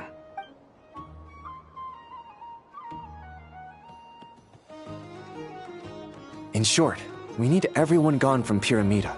We also need a team of Lightkeepers to scour the more remote regions of Nodcry. I only hope we have enough personnel. We do. Old Man Nikita will definitely help, and we can recall anyone out on patrol to focus on this instead. Good. I'm sure you and the others will make short work of this. Now, don't forget, once you've completed this task, make sure you and the rest of the team evacuate to either Snezhnaya or Natlan as well. Flint? If you've got something to say, Master Ilua, why not guess what I'm thinking right now? You mentioned that you have something else to deal with later. How difficult is it going to be? I doubt it will be easy. I know you're a Lightkeeper, and it's your duty to protect others in times of crisis. But I have a feeling that you'll be walking into grave danger. However bad things have gotten in the past, Nodcry has never faced a mass evacuation before. But from the sounds of it, you don't intend to come with us. I don't mean to pry, and it's probably none of my business. But whatever it is you're intending... I've been afflicted with some sort of curse, and I'm told it may well trigger if I set foot outside of Nodcry. As such, I cannot leave. What? No. Why? Why would anyone want to curse you? There are plenty of people out there willing to trample over others in pursuit of their own goals. Frankly, Sir Flint, I am furious. You're making light of what is an incredibly serious situation. Indeed I am. And what? I told you, I'm furious. Nothing I can do about it, I'm afraid. Things happen, and we just have to deal with them. Hey, you mean you're completely unmoved by my anger? I'm devastated. Then allow me to express my sincerest regret. Come by the lighthouse sometime. We'll catch ourselves a few fish, have a little barbecue, play some cards, and... Maybe I need to spell this out. Lean in a little, Flint. Oh my, this doesn't bode well. Word is that you were caught up in a real horror show recently. People were amazed that you returned safe and sound. They've been debating whether you're even human. I've returned safe and sound from plenty of crises. When you say people, do you mean other... Fine. I'll be frank. You're not human, are you? Heavens. Now that... You know what? Forget it. We'll revisit this once it's all over. A sound plan. Albeit... Just promise me you'll come back in one piece. All right? For you, Master Ilua. How could I refuse? Also, please pass my regards on to our colleagues. Tell them, thank you all for your assistance. Please put safety first as you proceed with the operation.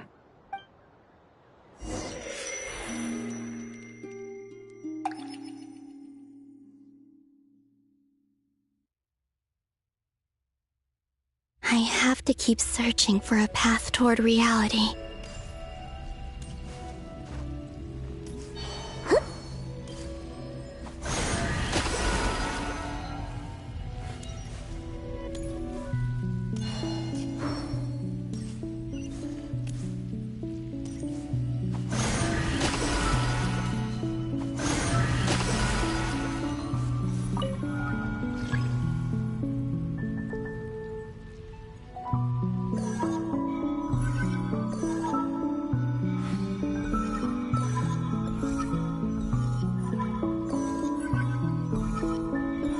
This should do it.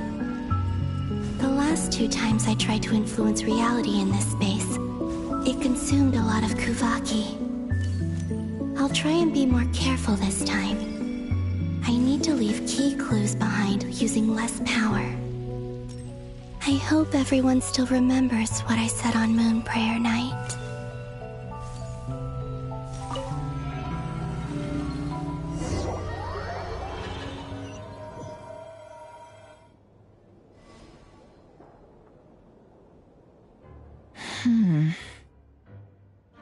Nothing here either.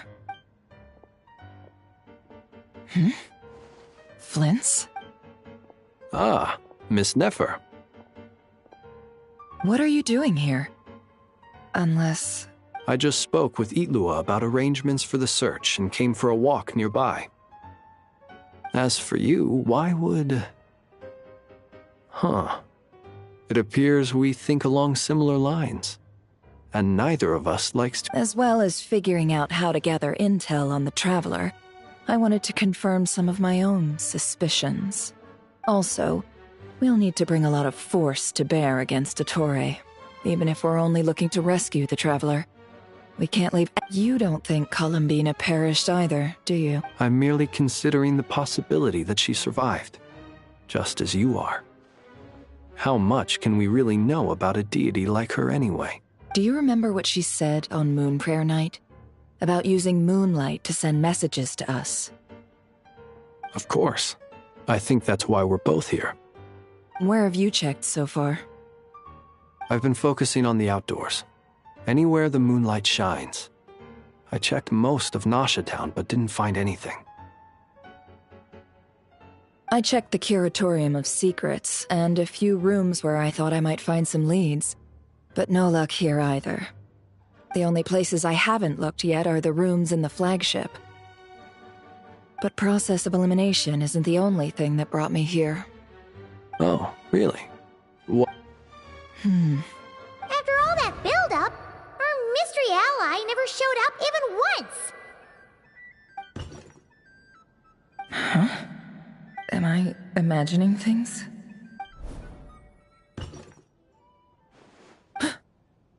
Come on, let's see what's going on. Oh no.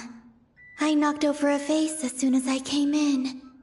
It must have been caused by a Kuvaki fluctuation when I entered the space. Although, it seems like I'm not about to be pulled away. It looks like as long as I'm careful with my actions, it doesn't count as influencing reality. Anyway, is this the flagship? The Traveler mentioned that's where he was staying. I only went into the lobby last time, so I've never actually been here before. How does, if nothing else, I can now be sure that it is not simply memory. He mentioned where his room was. I think it's this one.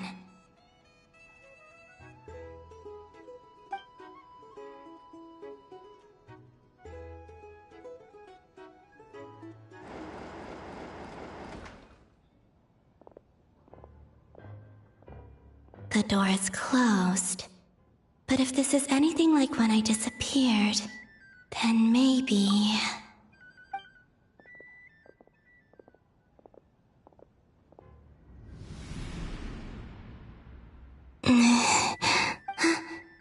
I'm in.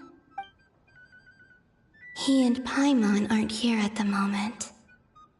I hope he's okay. I wonder what happened to him after that battle. Best not to dwell. Please, Traveler. I really hope you find this.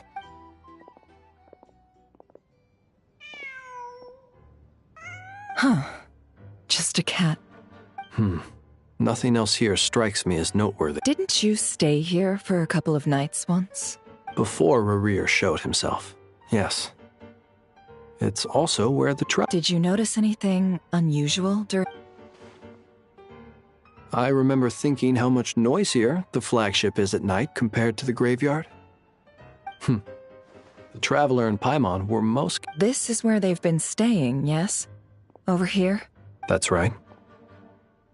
I wouldn't usually condone breaking and entering, but we can make it... Focus now. I have to write a message on the wall using Kuvak. Simply open your windows on nights when the moon shines bright, and the moonlight will naturally flow towards the words I have written. Here goes. I'll need to carefully control...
There's a noise outside. Please, you have to see these words.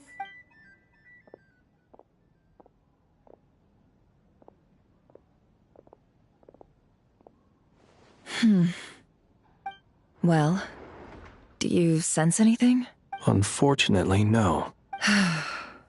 And this place was our last chance. Not necessarily.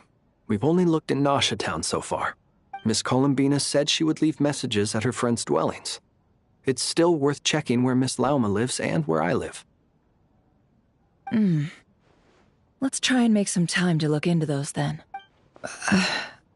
Wait. What are you waiting for? Paimon. What's that look for? This is a victory feast. It's normal to eat a little more than usual. The Traveler in Paimon. But why are they talking about a victory feast? Huh. You worried Paimon's sick while you were out there fighting Rare. So this is your chance to make it up to her, alright? Wait. So this is the night after the battle against Rare. How did I end up here? That's quite a long time ago. Wait. Time. That's it. Every time I've entered reality within this space, it's been at an earlier point in time. Every one of those points has been before I fell into the moon's reflection. And everything I've done to affect reality really did happen in the past. Does this mean that within the moon's reflection, time flows backwards? Starting from the moment I fell— Not long till Moon Prayer Night now. It's gonna be even livelier than tonight.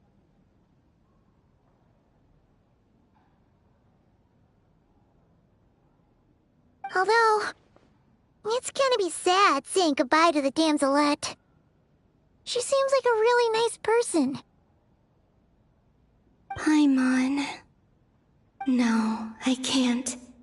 Even if I make contact, they probably— And in any case, I'll likely get pulled away again if I did. Instead, I have to find a way to get them to notice what I've written using the— Wait.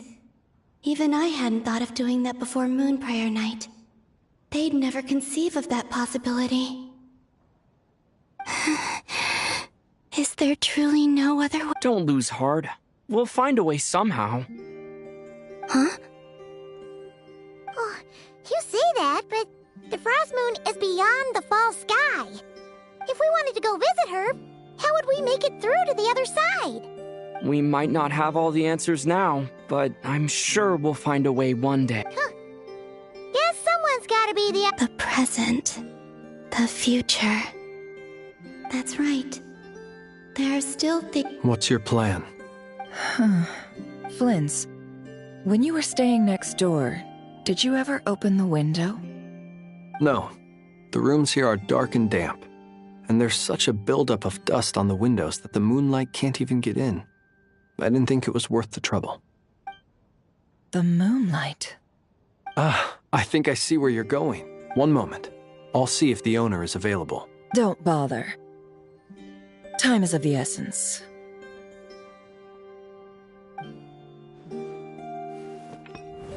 Time. Even if no one sees what I've written at this moment, maybe someone will remember what I said after Moon Prayer. I need to write down as much information as I can. Huh? What's up with you? You can't even hold your cup steady. Are you— A little. Well, you should probably hit the hay then.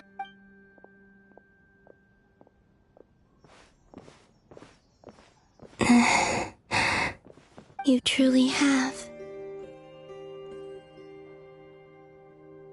You helped defeat Rare, helped me reclaim my name, and you helped the others organize Moon Prayer Night.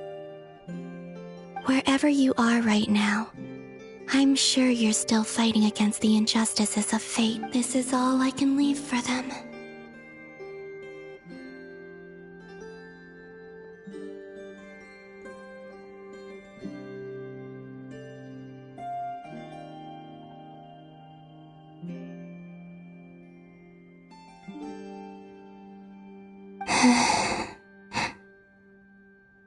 How I wish I could stay here, but I hope to see you again.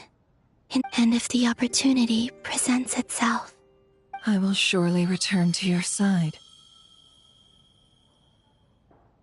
Huh. Columbina. She's alive.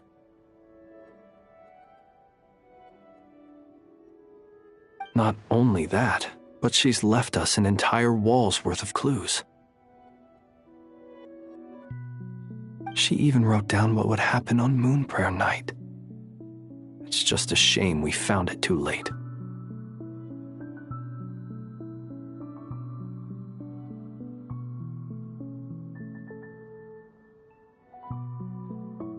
I am here. Time in this place flows backwards. I am constantly moving forward. It sounds like she's found a way to influence the past using Kuvaki. But her future is our past. So, these words have been here ever since we defeated the Ray Hero Solnari. We just never discovered them. Which came first, the chicken or the egg? Do you ever mull over questions like that? Only when I'm in a good mood and at leisure.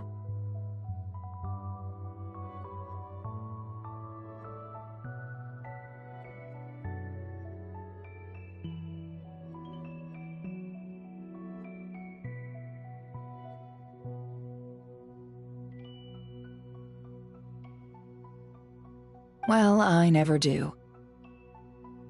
Everything that has happened as a business person, and especially an intel broker, what I do is extrapolate from those facts to try and read the future.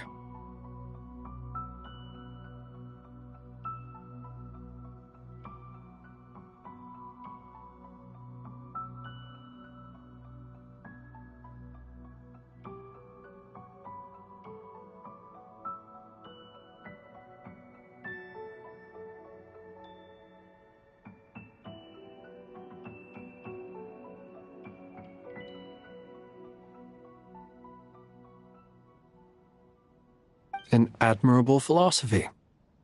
It's a means of survival. Let's go. We have a wall's worth of clues to share.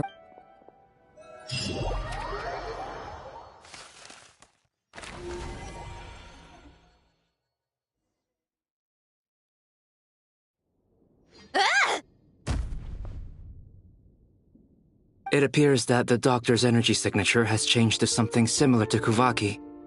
But not like the Nodcry's Kuvaki devices will only have a limited effect on it.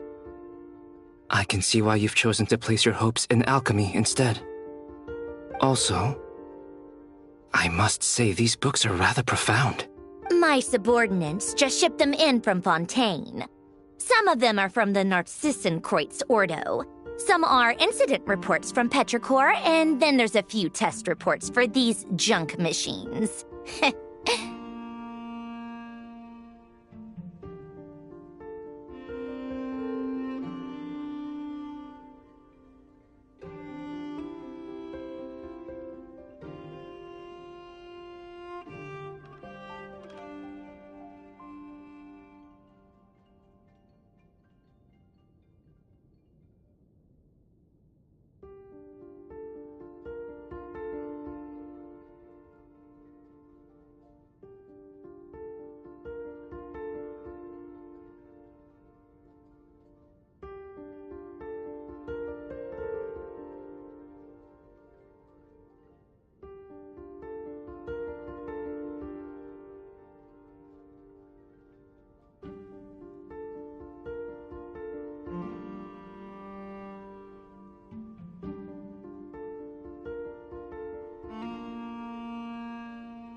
Additionally, after some further scanning, I've discovered something extremely annoying. What's that? Teyvat's skies contain multiple moons. A long time ago, when I did my first scan, I detected 3, just as the legends say. But when I checked again just now, I detected 4 moons. So there's one extra? Yeah. Originally, I thought that if I could still find 3 moons, that would at least mean Columbina's still alive. But then it occurred to me that apart from the frost moon, Teyvat's moons are just husks. And husks surely shouldn't show up in the scan, since they're not alive. It's weird, isn't it? If we can't even distinguish between a dead and a living moon, how are we supposed to know whether a moon goddess is still alive? Or does this mean that the moon marrows are equivalent to the moons themselves? It's certainly possible. In which case, the 4th moon you detected may be Dottore artificial creation. So he wasn't bluffing. He really built his own moon marrow. Ugh! I'm so mad right now!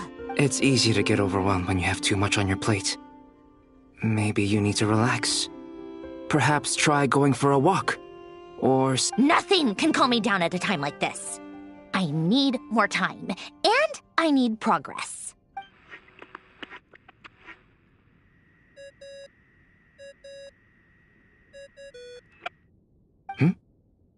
It's Mr. Flynn. I really hate that ringing tone.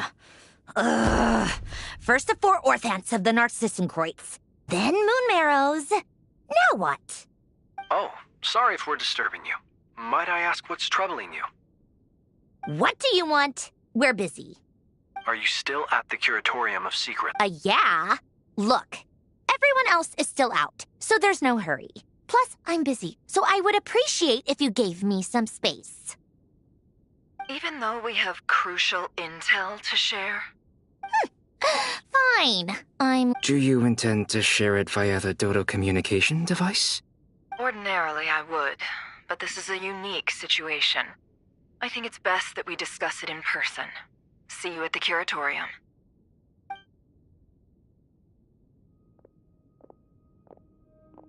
All right then.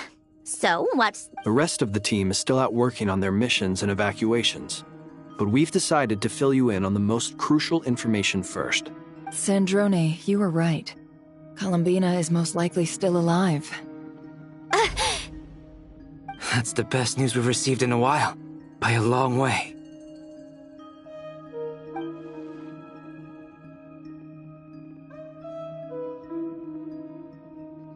Random locations. Appearing in reverse order? Are you serious? So not dying isn't enough for the moon goddess, huh? She has to show off too. Anyway, does this mean we can deduce her condition from the moon marrows?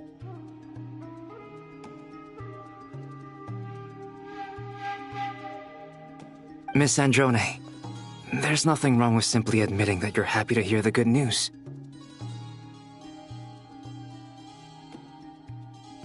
I'm not. And she's the least of our problems. We're facing a huge crisis. If she can't control the flow of time in there, she's just gonna keep moving backwards. Different points in time won't intersect, and she'll never find a way out.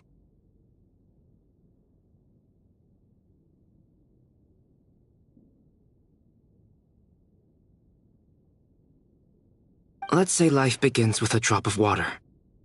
When did time begin? The moment this planet came into being?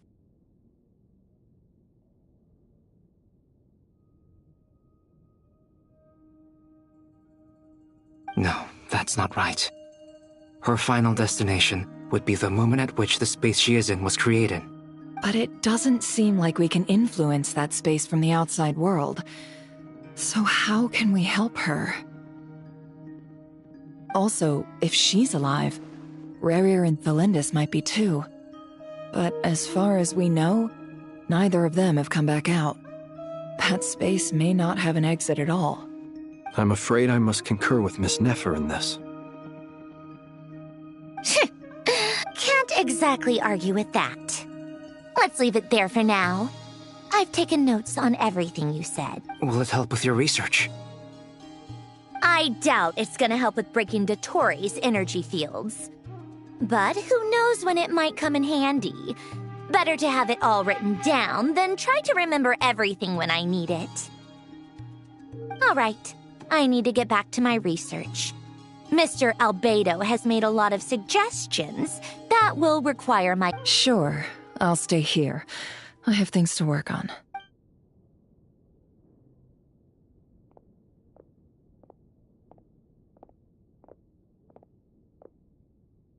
Paimon, are you there? Oh, right. She went with Varka to Natlan, didn't she? Good thing we've moved her and the Traveler's luggage in here. Speaking of the Traveler, where could they be? There's a note from Paimon here. Not in at the moment, but if anyone needs to borrow her stuff or the Travelers, go ahead and help yourself.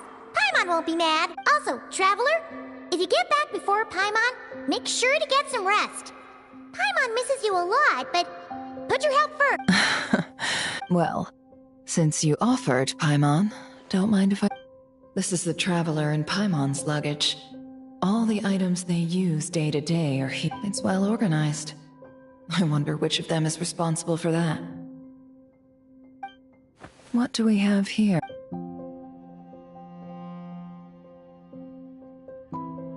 The camera captured a special moment that can only occur between people who are close to one another. You can really sense how the photographer feels about their subject. I wonder why this picture was placed outside. Is it because Paimon recently looked at it?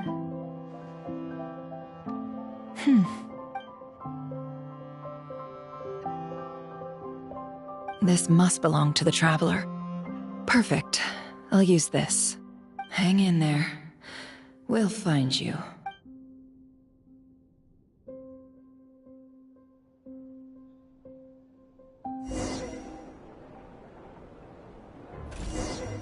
Polonia. Search keyword world formula and bring me all relevant books.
Let's see. This one is on Tonki's sermon dictation concerning the apocalypse. I believe that the correct term for this is Fortuna. This was an ancient Romorian technology, a wisdom I never imagined that Romorian ideas would be so similar to the diagram I have named, the world formula. This is strong evidence that human civilization should gradually shed possibilities as it continues to explore and evolve. The end of humankind may well be upon us. The sparks of civilization shall run out, unless we consider introducing variables from outside the system. Variables? Surely that can only mean one thing, Descenders. Dottore likely captured the Traveler because of his descender status. But the Three Moons' authority comes from the world itself.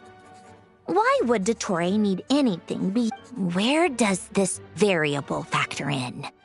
The world formula calculates the fate of an entire world. Introducing a variable would therefore give us...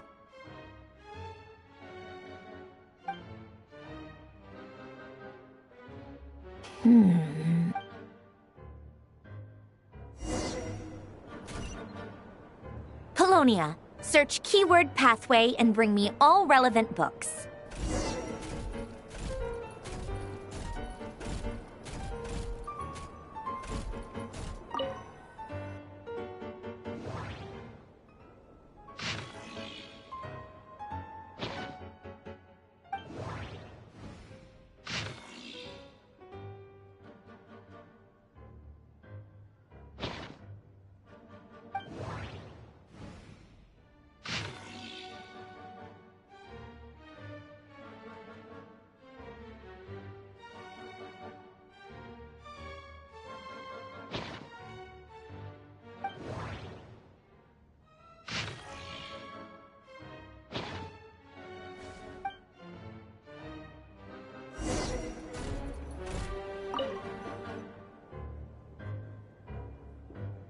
Otonki Sermon Dictation. Explications on the Chemical Marriage. These titles are pretty esoteric. Observe and compute the pathway displayed in the guidance diagram. Deconstructing and reversing its effects could generate potential ideas. So, it's one of Renee's draft lectures. Deconstructing the pathway. I suppose that could lead to a breakthrough.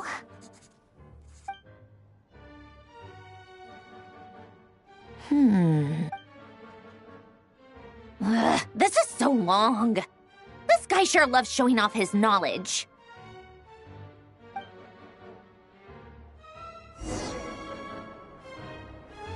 Polonia, search keyword tree model and bring me all relevant books.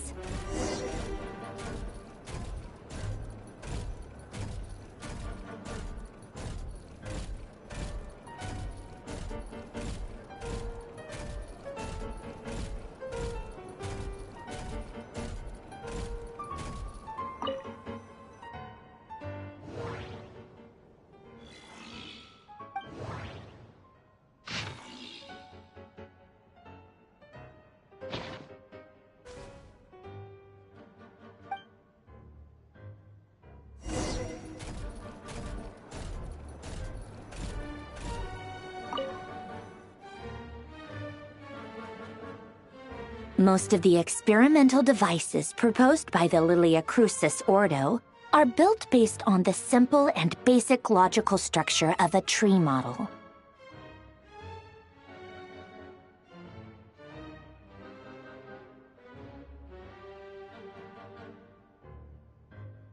Lilia Crucis.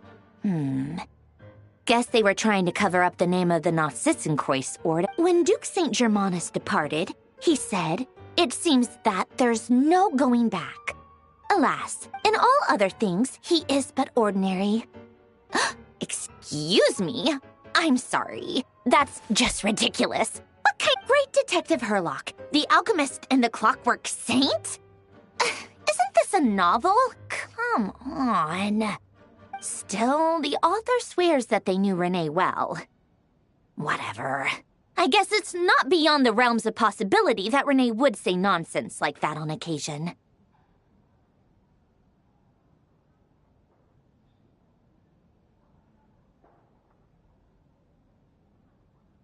Memory, wishes, souls, and persona.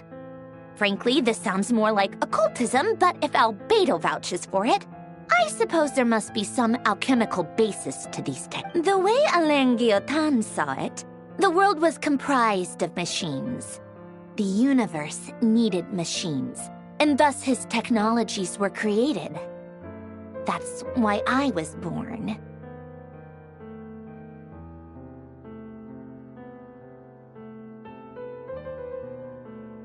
Renee, His full name was René de Petrichor, if I recall correctly. Sounds like he and the town must be that place was also the source of most of our information regarding Remurian civilization. Seems like some of the cutting of souls and storing them in vessels. These seemingly unrelated techniques underpinned René's research. Assuming that the 4 orthants correspond to alchemical categories. The chemical marriage model? Elen would have scoffed at that. He never would have let those theories or parameters anywhere near his mathematical formulas.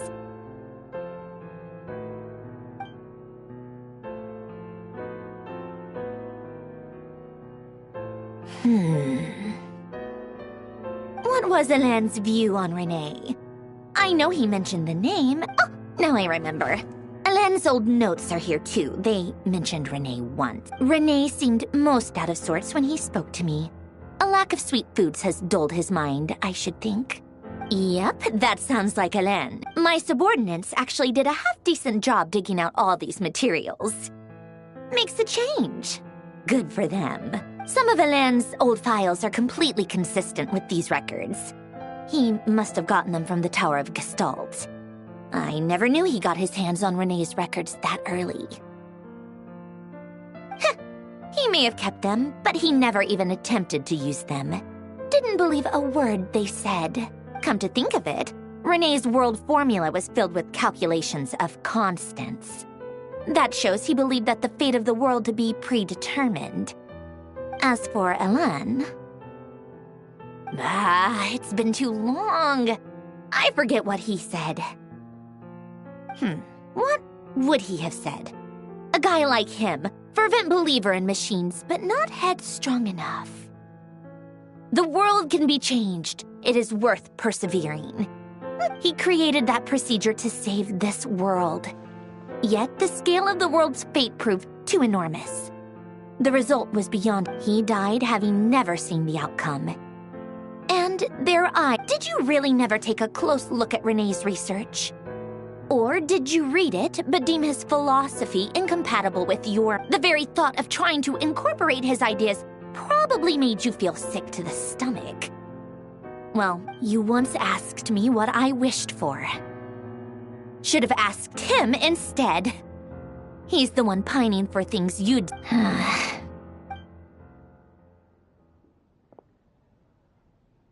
Even the tiniest variable can make big waves in the present. Now then, allow me to put these incompatible first, establish and verify the existence of the Great Circle. Absolute nihil on one end, absolute reality on the other. Then, the construction criteria. Variables. The sparks of civilization shall run out unless we consider introducing variables from outside the... Traverse the world, space-time, and civilization, then extract the essential nodes from the records to determine which variables they point to. The primordial power that differentiated itself from the void. The power of light. Yeah, records. Hyperborea. This is so horrendously complicated. After all that, I'm still missing a few variables. I need to think this through again. How do you think it looks, Polonia? Like the frenzied scrawlings of a madwoman? Fine, keep it to yourself. It's not like you can talk anyway. I'll assume you gave it a passing grade. I jest. But true madness does often start with trying to save the world.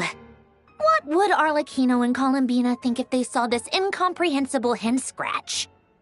They'd probably have me institutionalized. So would Rosaline. She's been dead for a while now.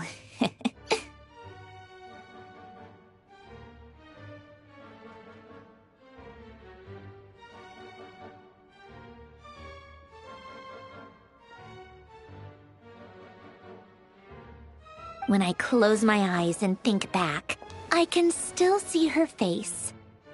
And that enormous dress she used to wear. Such a bizarre choice. What possessed her? Oh, and the clack-clack of those heels used to drive me insane.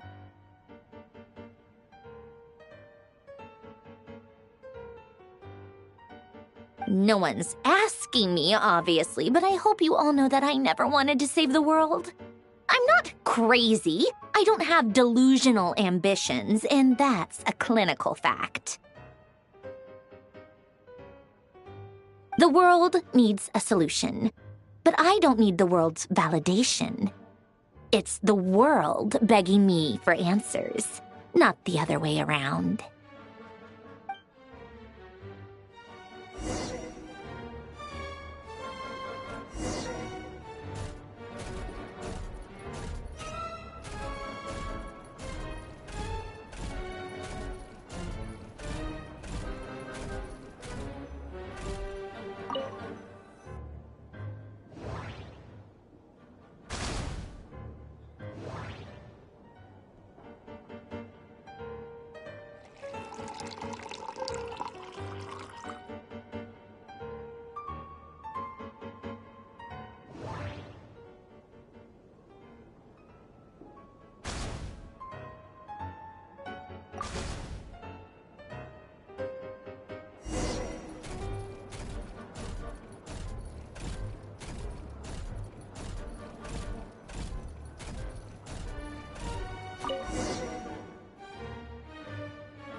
Oh, cookies to go with the tea.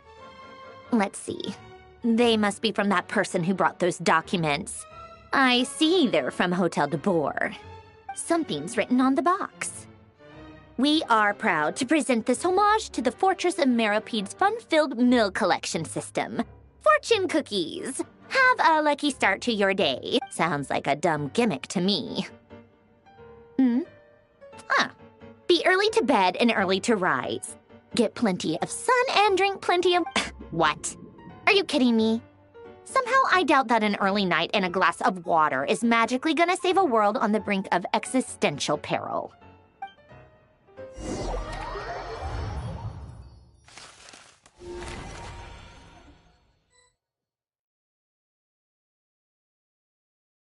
Lady Arlecchino, word has reached us that Lady Marionette's troops are all in position. They are ready to act as soon as the order is given. Excellent. The only thing is, they are fewer in number than we expected. It looks like many of them must have lost their lives at the hand of the monsters. Can't be helped. Allow them to join our ranks, and keep in contact. As you wish.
It's been a while, Arlecchino. You look well. Did Dottore really have to build his lab right on the sole path between Snezhnaya and Nodcry? Had to go on a huge detour to stay out of its line of sight. Sounds like an arduous journey. I assume you've brought word from Her Majesty? Of course, all part of the job. Firstly, the Tsaritsa has authorized Fatui Internal Affairs to review Dottore's case. They will reach a formal verdict on whether he has turned traitor and whether he poses a threat to Snezhnaya.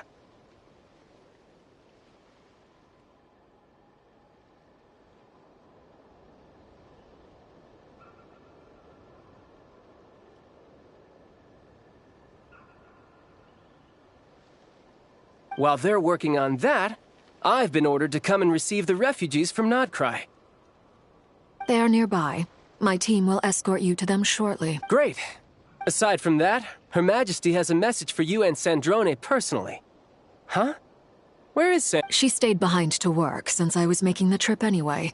It seemed sensible to have one person on standby at base while the other came out to meet you. All right, guess that's just how she rolls. In that case, tell her that the Tsaritsa's decree this time is pretty awesome sounding. I think she'll like this one. Still, I wonder what... Wait, what's that? Did one of our troops turn into a monster? Take him out.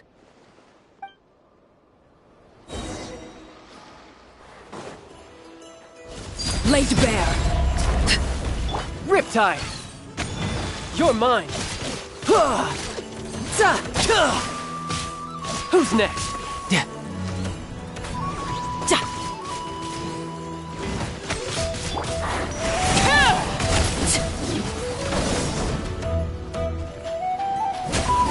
You've gotten stronger, Arlecchino. Nice. Stop that right now. I appreciate the praise, but I am not fighting you today. I knew it.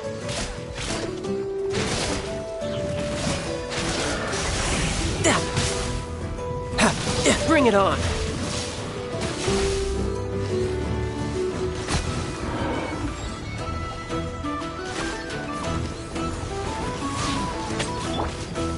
Witness my rise. Transfixed. You're mine. Brace yourself. This is gonna hurt.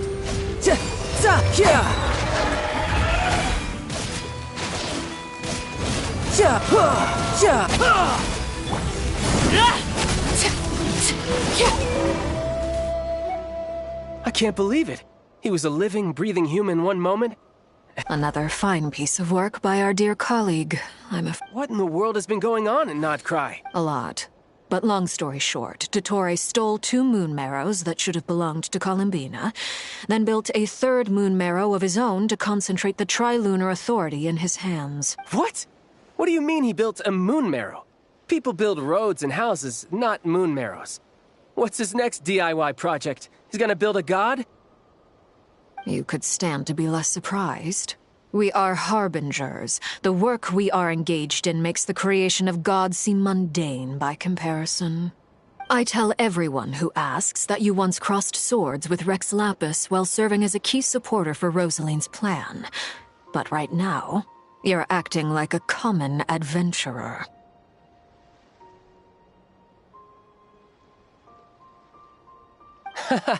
Thanks for speaking up for me. Those 2 really took me for a ride back. Then again, surely no common adventurer would manage to get tangled up with them the way I did. That's gotta count in my favor. It almost sounds like you wish to repeat the experience. I might have to lower my opinion. No. I'll stop talking. Dottore is currently still experimenting with his newfound power in ways that continue to corrode the outside world. As for the human mutation, I believe this is simply a consequence of his experiments, and not a strategic move. That radiant beast was once a subordinate of Sandrone's. I suspect he was only allowed to live so that he could become an experiment. Also, those of us who fought Dottore have been afflicted with a curse. As such, I cannot leave. This is so much worse than I thought. No wonder Her Majesty's decree is so extreme. While these exceptional circumstances persist, the Harbingers are hereby authorized to use unilateral executive powers. Should Dottore pose a threat, Arlecchino and Sandrone are permitted to eliminate him. My thanks to Her Majesty.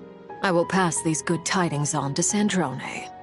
Her Majesty has also declared that she will refrain from launching an attack on the now evacuated Nodcry due to the presence of unretrieved research material.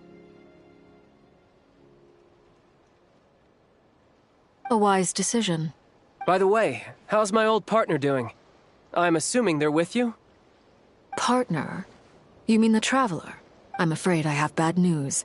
He was captured after our failed assault in Dottore's lab. His whereabouts are currently unknown. What? Why? Since when does Dottore have a bone to pick with him? That is indeed the question. I'm not sure he does. He must have some other goal in mind. This won't do. I have to rescue him. You can't. We have no idea where the Traveler is. What am I supposed to do then? Stand here twiddling my thumbs? Sandrone is working on it. The best thing you can do right now is complete your mission.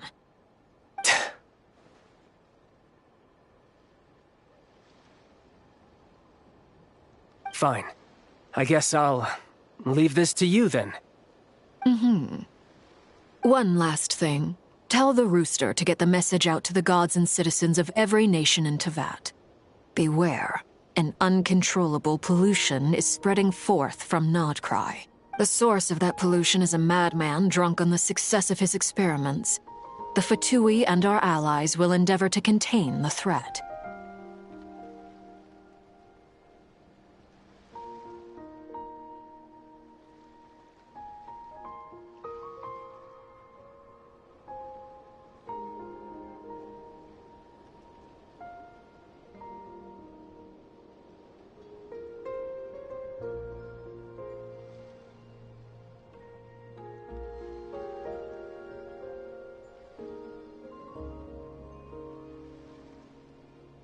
However, if Nodcry falls, things are likely to escalate. Considering Dottore is one of our own, all Fatui stationed in Nodcry consider it our duty to stay and fight him to the bitter end.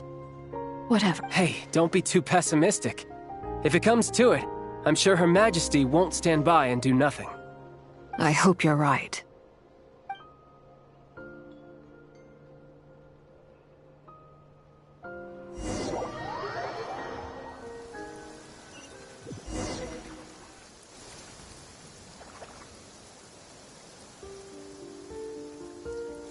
You're right on time. Thanks. Hey, do you think I'll get that gliding exam exemption? I made sure I was on my best behavior in Mondstadt. I landed well outside the city and... I'll help you apply, don't worry. For now, let's see what we have here. What are the Doctor's energy fields even made from? The usual attract and repel principles that govern Kuvaki don't seem to apply to them.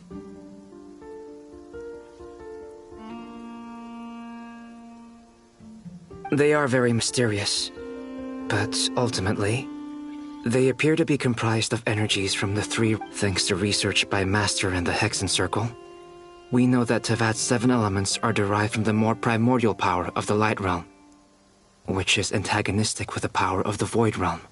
Since you have the power of the Dragon Durin within you, I'm sure you can already tell that this energy field contains no abyssal energy.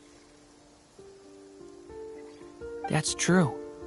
It's not abyssal energy. It's something pure, wild, and... I've been thinking about something. Do you still remember the device that Dory supplied from the Academia? When you and Miss Columbina... That was one of the most marvelous feats of ingenuity I've ever seen. The design, the craftsmanship, the material selection, not to mention the operating principles. Surely the most ingenious feature of all. Dory didn't go into detail on how it functions. The clue was that Miss Columbina was somehow able to use the pyro energy that you provided. Despite the fact that, as a moon goddess, she should only be able to use light realm energy in principle. Now, all elemental energy is, of course, derived from light realm energy to begin with. Hence, I suspect that the device works by restoring elemental energy to its This presumes a theoretical model of the 7 elements akin to that of light refracted through a prism. Perhaps it is no mere analogy. Maybe there is indeed a prism in this model. I almost wonder if the idea for the device was conceived based on direct observations of said prism. It would explain how such an ironclad design concept was achieved.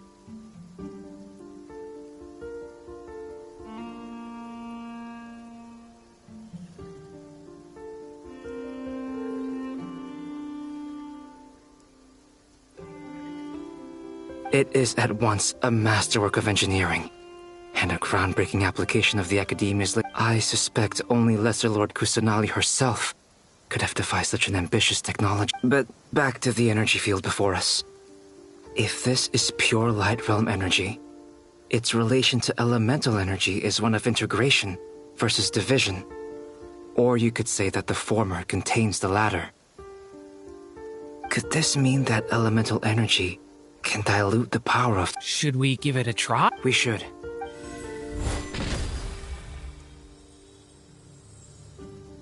Ha! It worked! Clear signs of disruption were detected at the periphery of the energy field. This indicates that elemental energy can disturb or even negate the field. Now you try. All right. It's working! Switch to abyssal energy and attack again. No surprises there. Abyssal power drains the energy field to a significantly greater extent. I now feel confident in asserting that the energy field is indeed pure light realm energy, and that elemental energy can dilute it. But the energy field is huge. How much elemental energy will it take to neutralize it? We don't have to neutralize it completely. We can try other approaches. That's all for theory. Would you like to continue watching? So you knew I was here. Huh? When did you get here? A while ago. But Albedo sounded like he was working on his thesis defense back there. Back in Sumeru. Very thoughtful of you. I'm truly touched. With what? A little test. Try using Anima to unleash a concentrated assault with circular blades, with the goal of breaking through at a singular point. Nice! This time it tore through the field. Tremendous. This... Should we go through? We probably shouldn't risk having mutually antagonistic energies in such close proximity. Durin, you stay here and watch the entrance. Hat Guy and I will go in to investigate. Sounds sensible to me. Keep your eyes peeled, Durin. Don't worry, I got this. You two be careful in there. Just give me the signal if you need help, and I'll dive right... What do you mean, signal? It's based on a new alchemical concoction I developed last month. When 2 bottles of it are smashed on the ground together, they emit a blinding burst of light. If it comes to that, remember to shield your eyes with your hat. Glad I asked. Thanks for the heads up.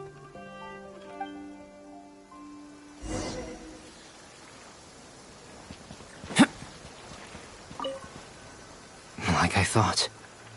Beyond a certain distance, we can't see the opening where we came in. Maybe that's to prevent people from escaping. Sounds like Dottore style to me.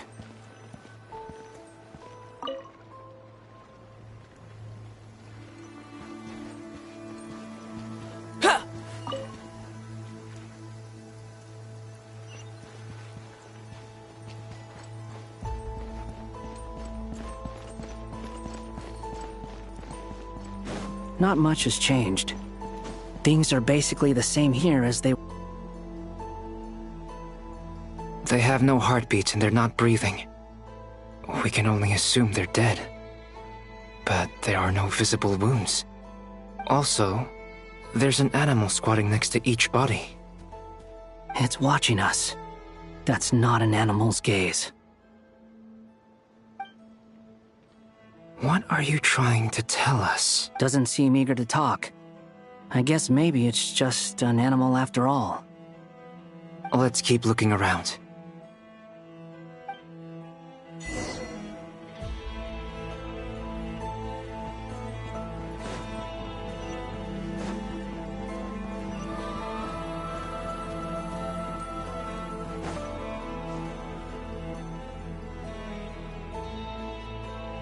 Same situation everywhere. Not a living soul in sight. Just countless bodies. Well, I think we can safely rule out the possibility that there is skirting around the topic your way of showing consideration for other people's feelings. Just being cautious. I don't doubt that you can handle the truth.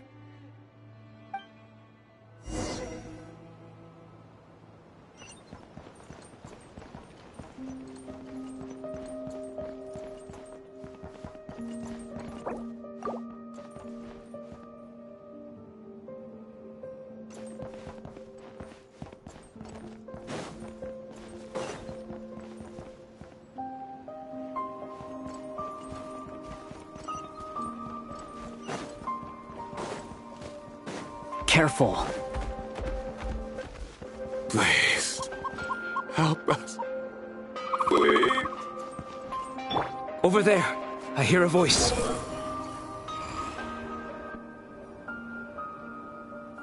Please, help us. What happened here? I don't know. Suddenly, everyone collapsed. I still have some of my senses left.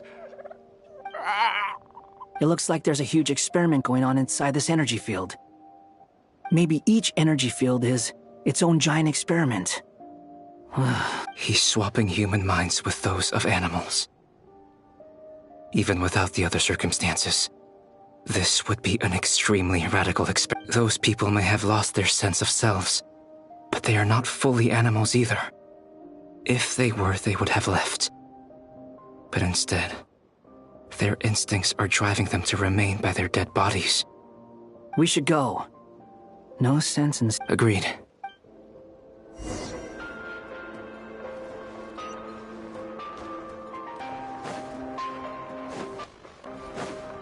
The wind rises.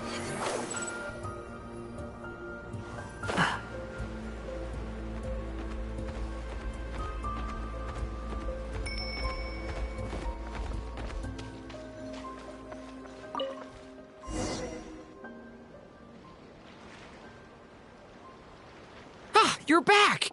We saw some things that take a strong stomach. Otherwise... We should share our findings with the others.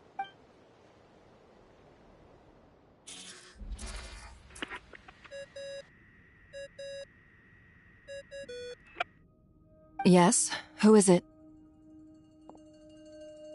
Miss Nefer, it's me. We found a way to break through the energy fields. With enough control, it's possible to tear them open using elemental energy. Also, we managed to take a look inside. Dottore is carrying out his cruel experiments on an immense scale. Any residents who have failed to evacuate in time will likely meet a grisly end. Sounds like he's living down to our expectations. Might I ask how things are proceeding on your end? I'm just about to get started. I'll be in touch once I have a result. Understood. I will.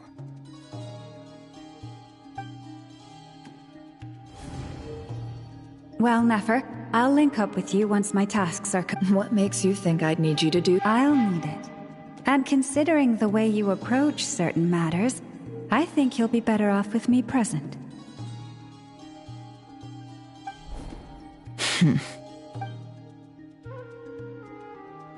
Let's begin. Entering simulation mode.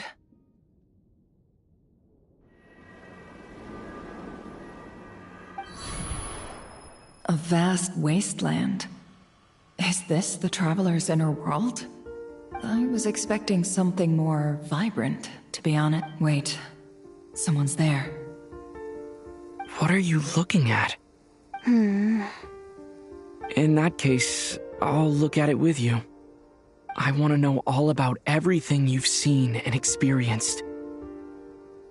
Is there somewhere I should return to? Or should I stay here and be the hero everyone says I am? I don't dislike my current life.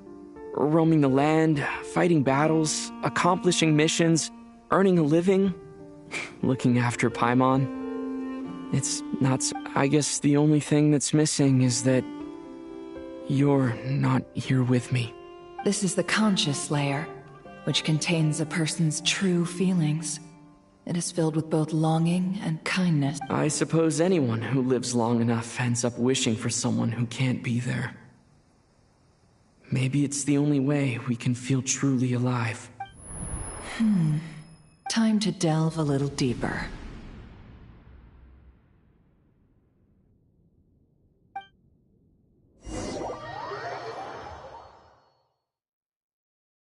Nasha Town is hardly the optimal choice for a place to live, but it has character and a reasonable population density.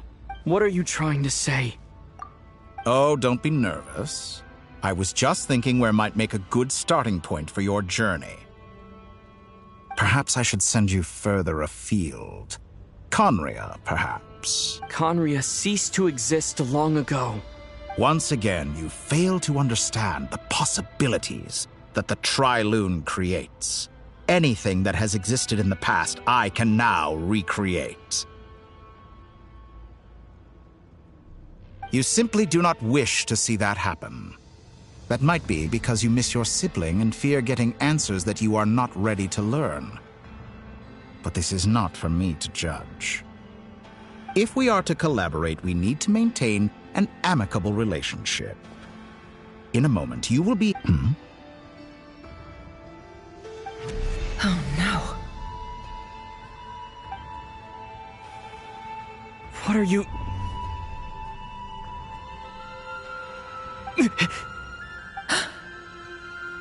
What are you gonna do? Don't move. Something unwanted has crept into... Oh? Gone is...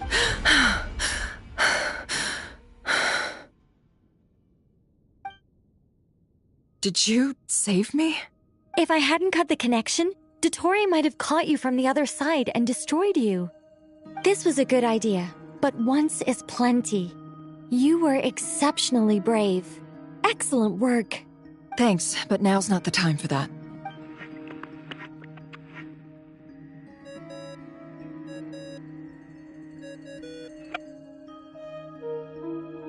Albedo speaking. I think I know where he is. What is this endless darkness? I can't see anything. Even though my... What happened? Ah, sorry about that. I take it you didn't notice.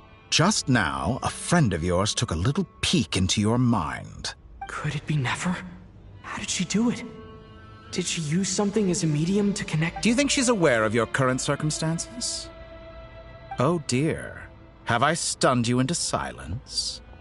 I only wanted to slow down your time a little so I could stop your intruder in her tracks. It would have been nice to capture the spy. I must say, I'm finding the ability to adjust the flow of time rather intriguing. The moment you closed your eyes, time seemed to grow impossibly viscous, didn't it? A whole month passed before you opened your eyes again, but only for you. No one else was affected. Point taken. You've proven once again that you have God-tier powers. Oh, you misunderstand. This wasn't about proving a point. I was testing things out. I find I learn best by doing, and I have to admit, time is not the easiest dimension to control. I only wanted to make you sleep for a short while, but it ended up lasting a whole month. Clearly some finesse is required to wield the authority over time as I wish. I hope you're not angry with me. It was only a month's discrepancy, nothing too serious. Had I been off by a year, a decade, or even a century... You could have frozen me for millions of years. So much for collaboration. You aren't showing much sincerity. Millions of years? To what end? I wonder if you don't understand humans all that well. They are very pragmatic creatures who understand only that which they can perceive with their senses. If I had you sit here for a week, I imagine people might sympathize.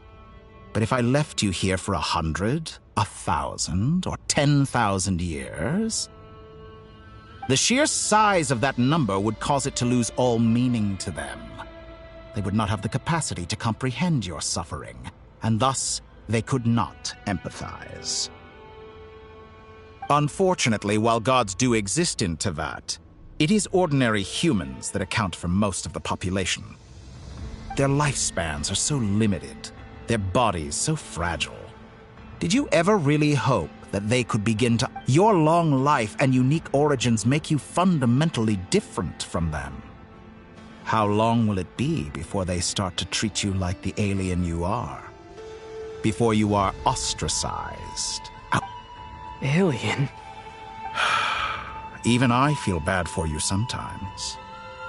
This world has made you into a slave. So many times you have served its will, and not once have the powers that be ever thought to grant you the one simple thing you wish for. You have been treated most unfairly. I can change that. I will grant you special privileges and give you back the status you rightly deserve as a descendant.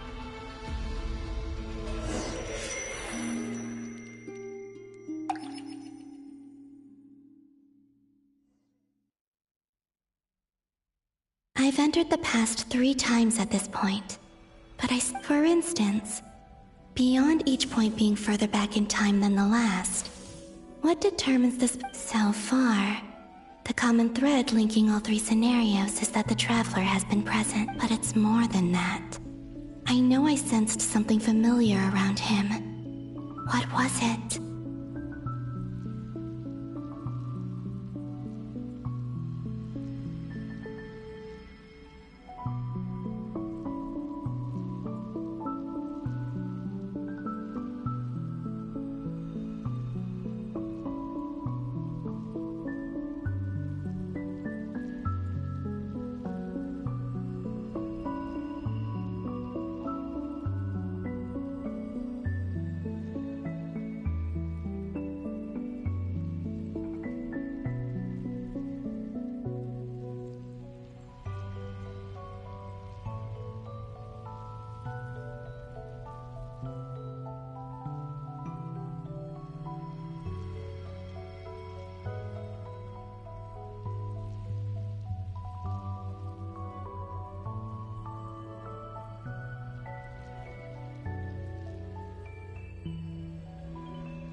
I'll keep this question in mind as I carry on.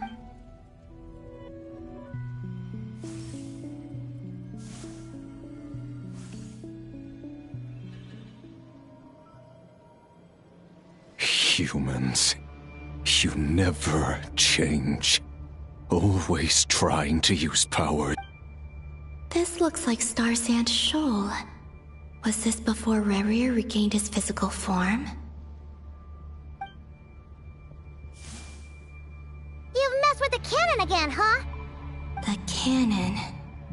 That's right. I was at Silvermoon Hall and I sensed an abnormal Kuvaki fluctuation, and right after that came an ominous power emanating from— My body was once torn into countless pieces and hurled into the swirling chaos of time itself. But even so, my life and will were not extinguished.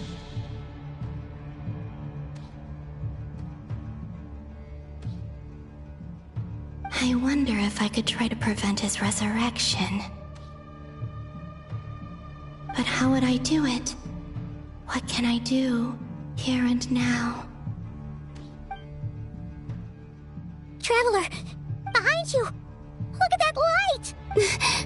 No, I won't make it in time. He's using the Kuvaki shield, like I taught him. Is he going to use it to block the cannon's beam? He's strong. I'm sure he can manage. But the force released when the beam impacts the shield might lead to collateral damage. Easy Island. The Frost Moon Scions will be exposed to lethal levels of Kuvaki. A question, if I may. Kind Miss Columbina. When the cannon's Kuvaki beam was deflected earlier, I saw several bolts of energy streak toward Hisi Island, only to be blocked. Did you also have... Maybe that really was me after all. Well, future me. But I don't know if I have... Siki sato pasa sax, sniti ipotovtos. There's no time. Osestikos paratin tiran to risuiku. I have to make it. Oh, Frost Moon.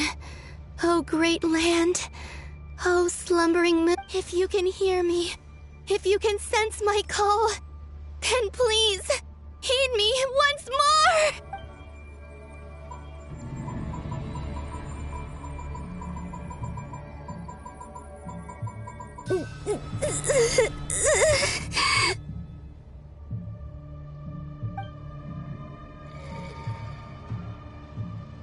Did it work?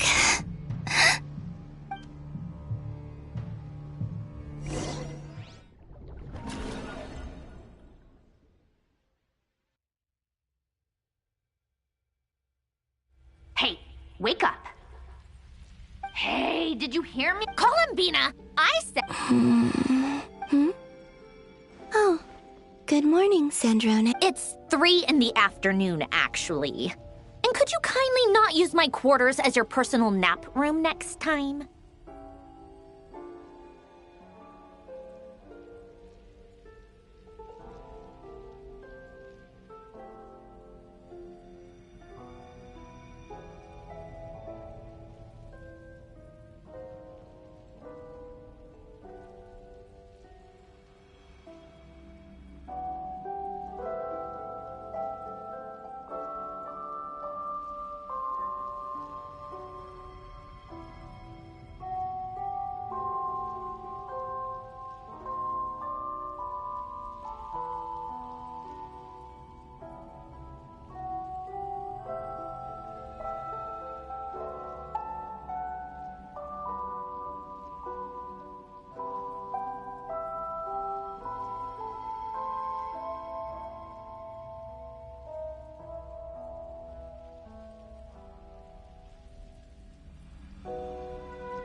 Aww, but I feel so safe. And your coffee, right? It's so bitter. It's like you were raised by wolves in a forest or something.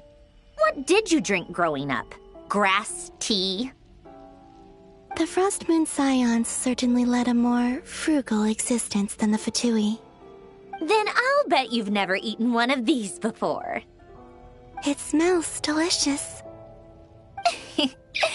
That's because it's a Fontanian recipe. I had a little free time today, so I made a batch.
Rosaline will be here shortly, but if you really can't wait, I guess you... Hey, at least let me finish before you start eating! Did the rules not apply to you because you're the high and mighty moon goddess? Of course they are. I made them. I was worried they might contain traces of machine oil. What?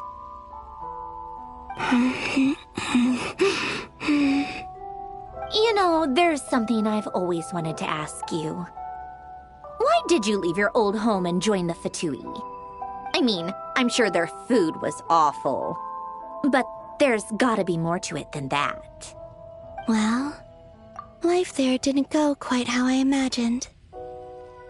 What were you expecting? You're a god. Your followers are gonna make some demands of you, right? Surely you can just answer a few prayers here and there in return for the free food and drink. How bad can it be?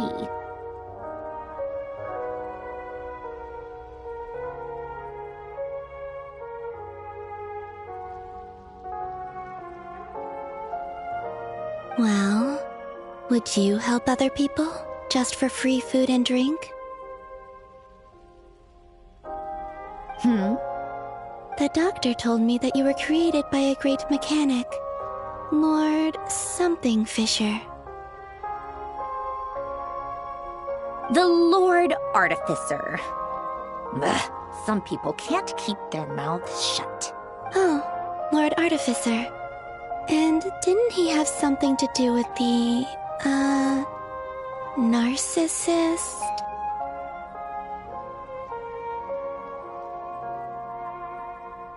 Narzissenkreuz Ordo. Yes, that was it. Narzissenkreuz Ordo. So, would you try to fulfill their wish? You must be joking. I wouldn't go even if they paid me. I don't even know them. Exactly. Well, I felt the same way. I did not know the people who made demands of me. Huh. What do you know? We're on the same page for once. In his later years, Alain did ask me if there was anything I wanted to do. If I had any wishes of my own. Well, I don't. And I'm not in any mood to fulfill someone else's either.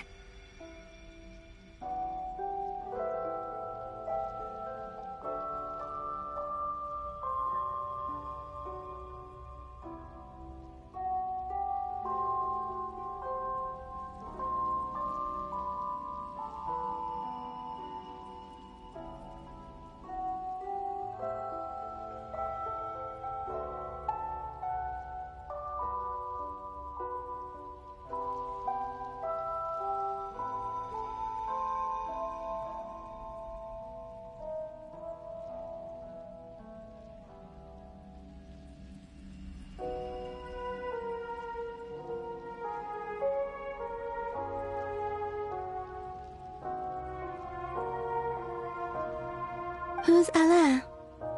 He was the... You know what? Never mind. You're not gonna remember.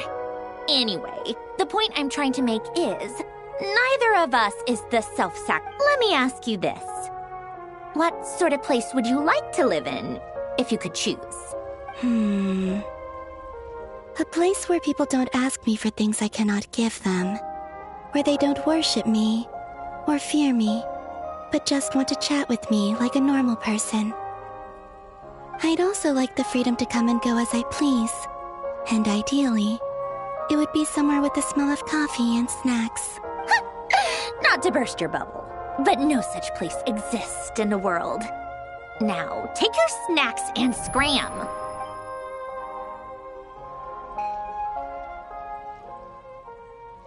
Did I? Of course. I dreamed of events from my past. Sandrone. Traveler, I miss you all back there. I guess I managed to harness all the Kuvaki energy on Hisi Island. But time is flowing backwards here. And I can use that familiar power to enter the world of the past, that mystery ally everyone talked about. It was me all along.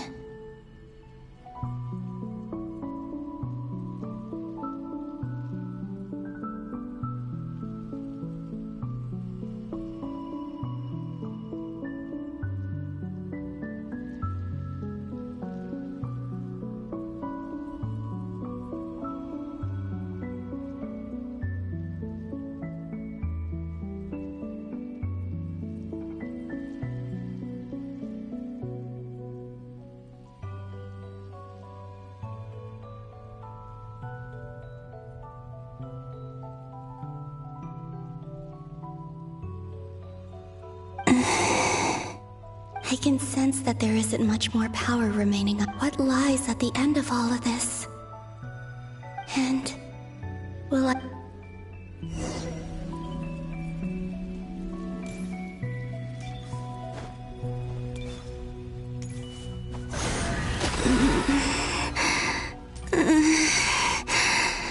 It's getting harder and harder to use my power.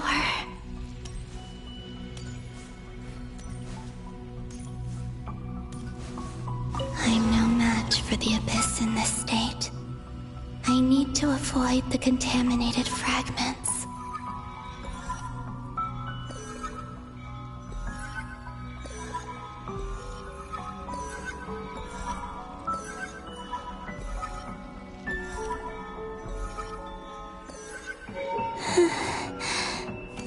Time to go. I wonder where I'll find myself this time.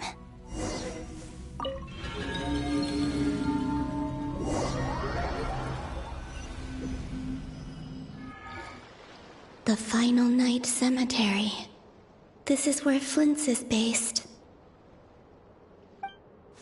Or not! How are we supposed to read through this many— Difficult, yes. But it is also our most efficient— Seems like they're searching for information. Oh, I remember. Flint's and Varka talked about some files. Was this my doing too? To expose the true intentions of this Rerir, we need to dive in. Are my actions changing the past? Or are they simply completing a process? Is all of this inevitable? Or am I the one making these decisions? If I choose not to help them now, will it change how things turn out? Hope we don't land on our heads then.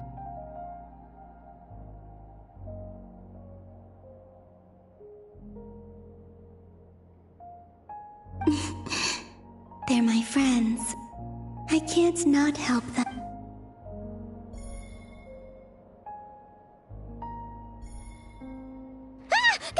Ghost! And the other one was...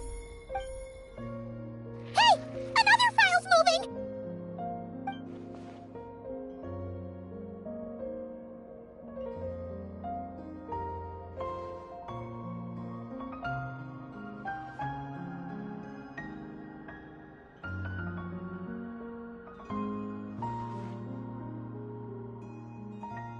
That should do it.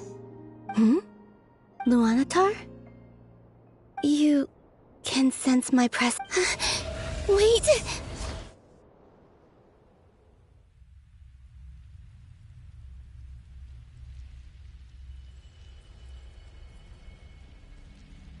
Luanatar. So she's that familiar presence I've been sensing all along.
She's always been by the Traveler's side. That explains why the Traveler has been there each time I've entered the past. But why Luanatar? Is it because she has a connection to me as the Moon Goddess's familiar? If so, why not any other Kuhenki?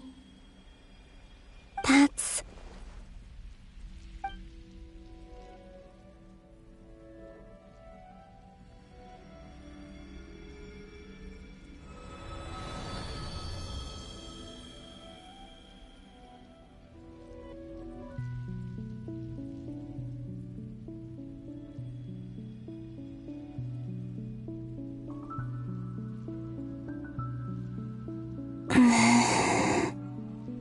I cannot sense any power up ahead. This is likely my final chance to enter the past. It's now or never.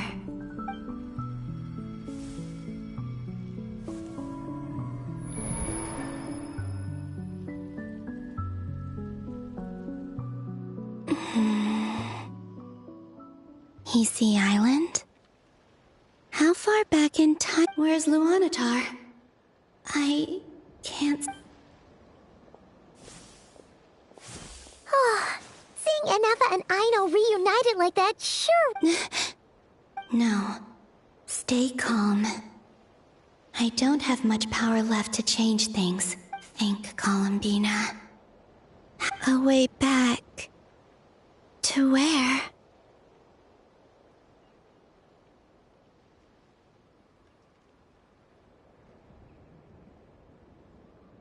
Do I go back to Moon Prayer Night? Or to the... And if I return in my current state, what will become of... Dotori's actions that day proved that he'd been planning that for a long time. He had already seized the power of 2 Moon Marrows before capturing me. Even if I manage to get back, how can I fight against him when he wields the Tri-Lune Authority? I can't. If I go back like this, I'll be playing right into his hands.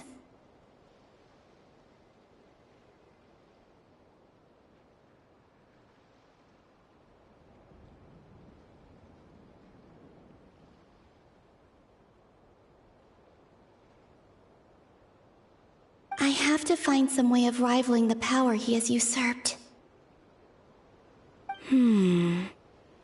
Wait. Time flowing backwards.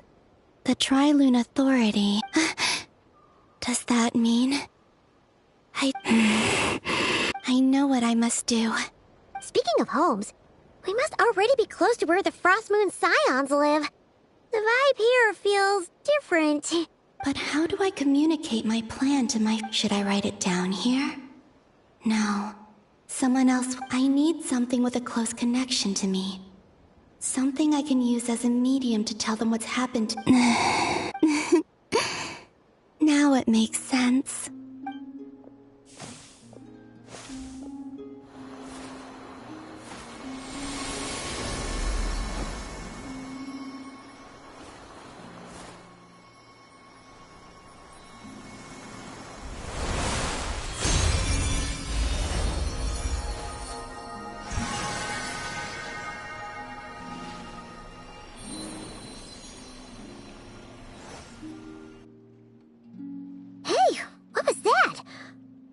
Some sort of breeze blew by, and then the petals... It was I who brought Luanatar into being. I gave up a piece of my own soul to create her. That's why I could sense a familiar power from the moment I entered this space. It also explains why she's been present in every past location that I've entered. Because we have a deep connection. Hey there! What? And the reason why there are no more gates to the past after this point is that Luanatar hadn't been born then.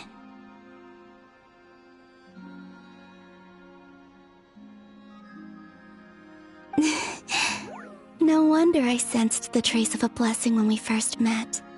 But I still didn't recognize the soul hidden back then. I was just a little lost dove. I had yet to become Columbina Hyposelenia.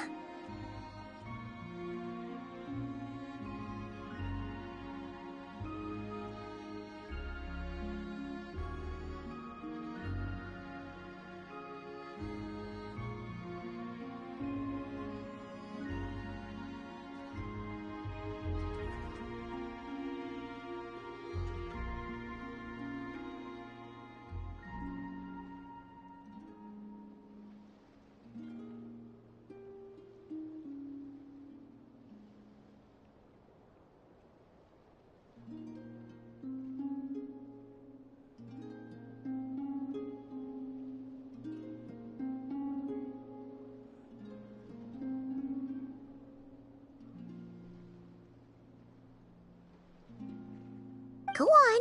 Go on now. We've got stuff to do. Hey, you scared it off. I'll be counting on you. Remember to stay by the traveler's side. Guide him. And bring him to the garden where the moon prayer blossoms grow. There's a little lost dove there who will need his help.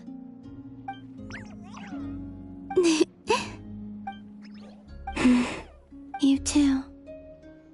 Go. As for mine must go in a different direction.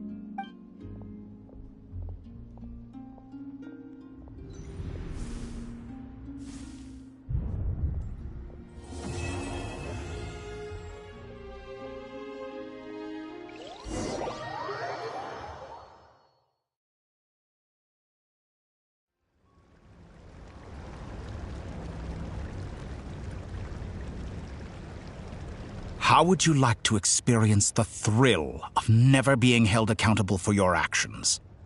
You could crush people like ants without consequence, or tear off their heads or limbs as you please. Believe me, such a life is but one small step away. What point is he trying to make? Freedom? But the freedom to kill? To do evil and get away with it?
Why would you offer me that? The creation of a world is the ultimate scientific experiment. I have taken my research to the highest level, where I shall be not just a god, but also a servant to many sacred spirits. I shall heed the truth and perform holy... A god's laboratory is the perfect playground, but it needs the right occupant to explore its full potential. Mortals are found everywhere one looks. Not so with Descenders. I'd prefer my first guest to be a distinguished individual such as yourself. And I know you could make the most of the opportunity. So the condition for entering the new world is to take innocent lives. In the same dilemma that Rerir once faced. Could I really bring myself to kill others for my own benefit? Rerir did. And look where it got him. Have you made up your mind? I can't do it. Your playground is no place for me. You're putting your hopes in the wrong person. But we both know I'm not quite the hero you say I am either. I have my own reasons for the journey I'm on. And they aren't all selfless. You've grown a lot since we last met. But there are still things you are unwilling to compromise on. This will only hinder you. Why don't I lower my requirements a little as a gesture of goodwill? I'll give you a little time, to learn to be a less noble soul. That'll make things much easier for you. I really doubt I could. And yet you already sound less defiant than a moment ago. The benefits appeal to you because you can read the signs of the times. Why don't we return to my research facility? Your last visit was so rushed. There is much that I have yet to show you.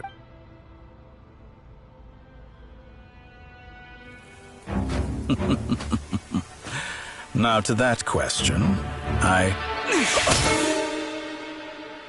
Heroes don't attack from behind. Guess I'm no hero. This is most disappointing.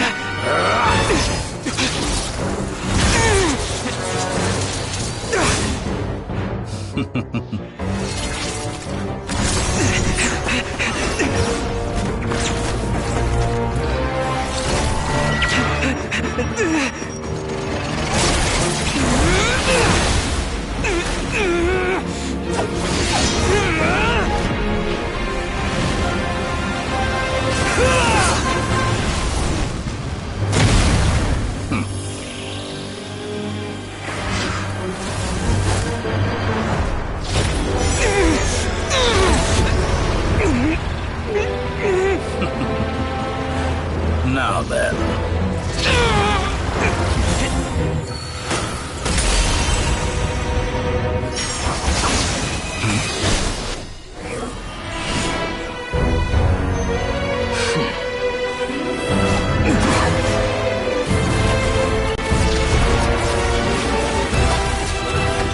A new face. Interesting.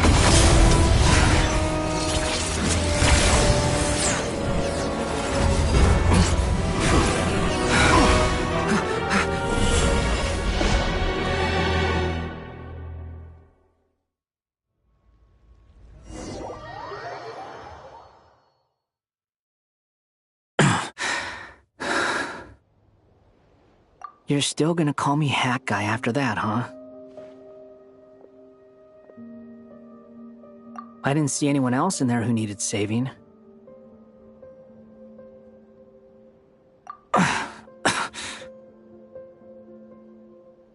It's nothing. I'll be fine. Why are you looking at me like that? Is it that shocking that I'd come to your rescue?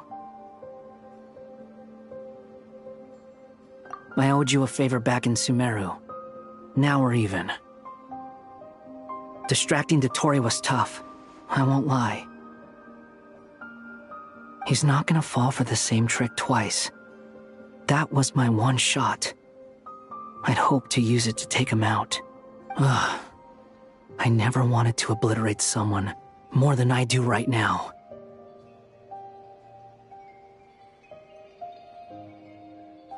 Dotori doesn't recognize me, but his segments were originally made based on an analysis of my operational principles. I expect it's only a matter of time before he figures out what I am. So Dotori doesn't recognize Wanderer because he deleted himself from Irminsul. Did he really miss his only chance for revenge by saving me? Why the long face? Hey, I'm not blaming you, okay?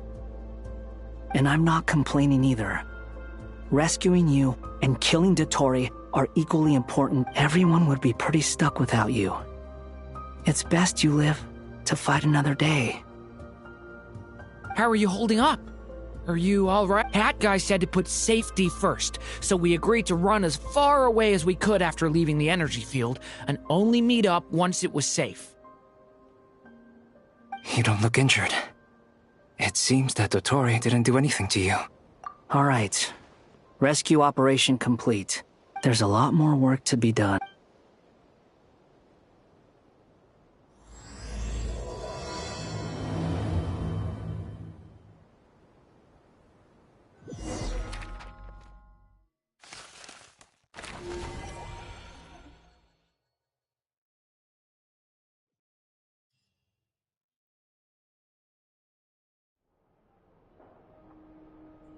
Understood. I will bear the Tsaritsa's decree in mind. I don't see what's so awesome about it, though. Does he really think everyone else is as immature as him? I'm not stooping to Tartaglia's level. I thought you might say that. How's your progress? Quite promising, actually. That alchemist Albedo gave me a few ideas. Remember how I asked you to look up some files for me? That stuff on the Nachtschützenkreuz Institute. René de Petrichor and Jakob Ingold. Alain Guillotin despised René's theories and methods, but he never managed to come up with better alternatives either. So I adopted some of René's ideas. I thought Alain was like a father to you. He and René were mortal enemies, were they not?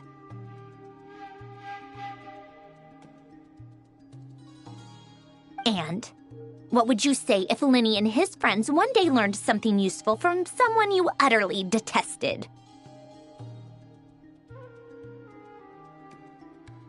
I would applaud them for it. That would mean that they have surpassed me. For all we know, Alain Guillotin might have thought the same thing. Not that it matters, though. He's dead, and I'm alive.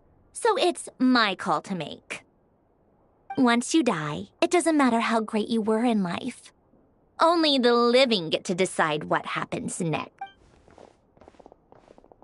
Hey, come on out. They're back. Huh?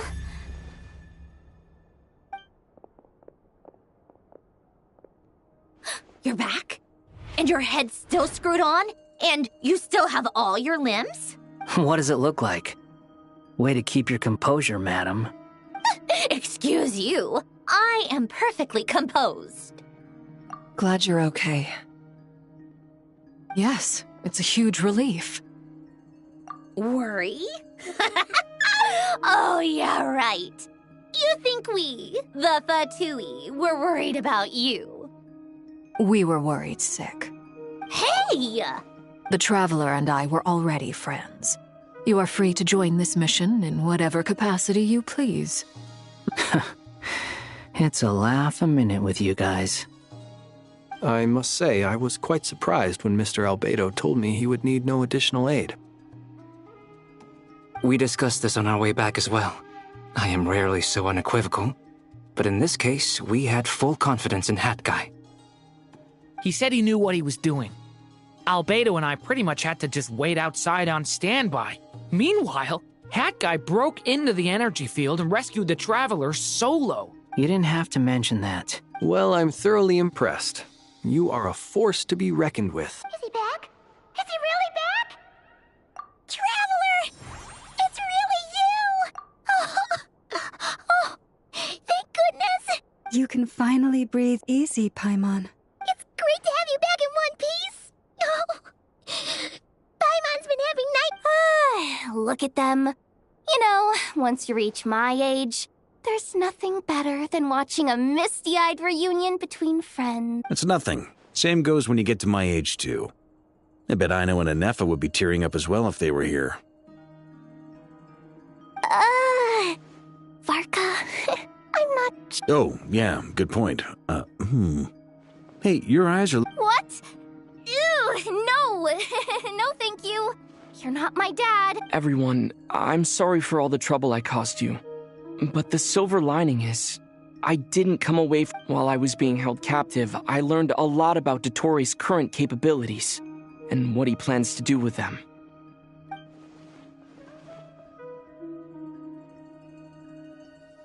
The three moon goddesses were even more powerful than we imagined. No wonder Dottore believes himself to be equal to the gods, maybe even superior. Utter blasphemy. While everyone was gone, Nefer and I made an interesting discovery, and I believe Miss Sandrone has something to share too. Ma'am, perhaps you could do the honors?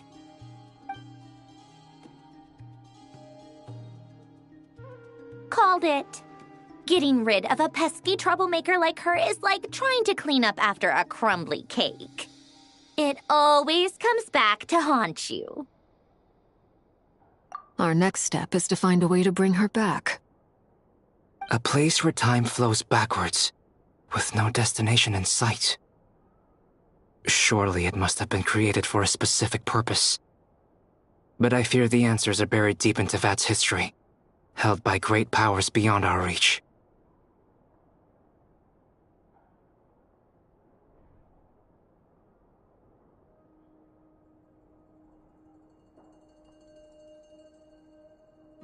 It sounds like she's on a specific path through time, just traveling in the opposite direction to us. The question is, where does that path lead? Or will it keep going to infinity? We considered that question as well. Strictly speaking, time is not infinite. Indeed not. Every road has an end. Nicole! You sure loved quietly sneaking in, Mick. I do, in fact. It's something I've always done at our mages' tea parties. Quiet, mysterious, and persuasive. You wonder what lies at the end of her road. Well, just as the world has a beginning and an end, so too does time. And so, the end of the road is the moment that Tevat was born. But where Miss Columbina will end up along this road, that depends on where this particular river of reverse time began. What about the original moons and the moon goddesses? Do they have a beginning too? All things do. In the beginning, no moons adorned the sky. It was the Dragon King Nibelung who raised the 3 moons into the heavens, and thus were the moon goddesses born. They were shadows of the planet, born to wield Nibelung's authority and oversee the world on his behalf. They were extensions of his will, manifestations of his majesty. But then one day, they disappeared just as suddenly as they had once been brought into being.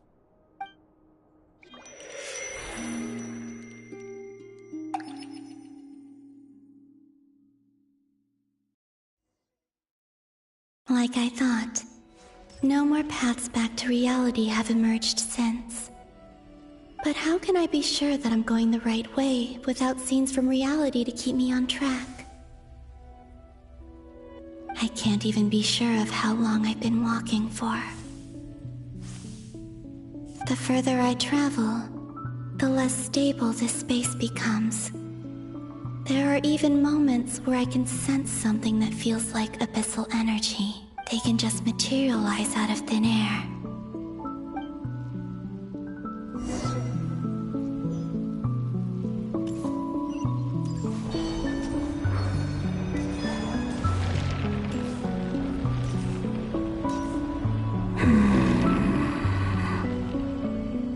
Is that the ray here of Solnari?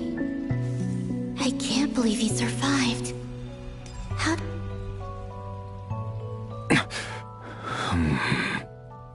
You're the moon goddess. But how?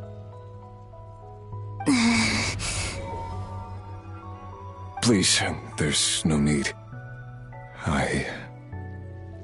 I'm not interested in fighting anymore. I find that a little difficult to believe. Yeah. Honestly, so do I. The way you used my own power against me was... It was a brilliant strategy. And then, in the final moment before I was thrown into this space, I got to see an old friend. Mr. Dainsleif. Right. It was so long ago now. But we were friends once.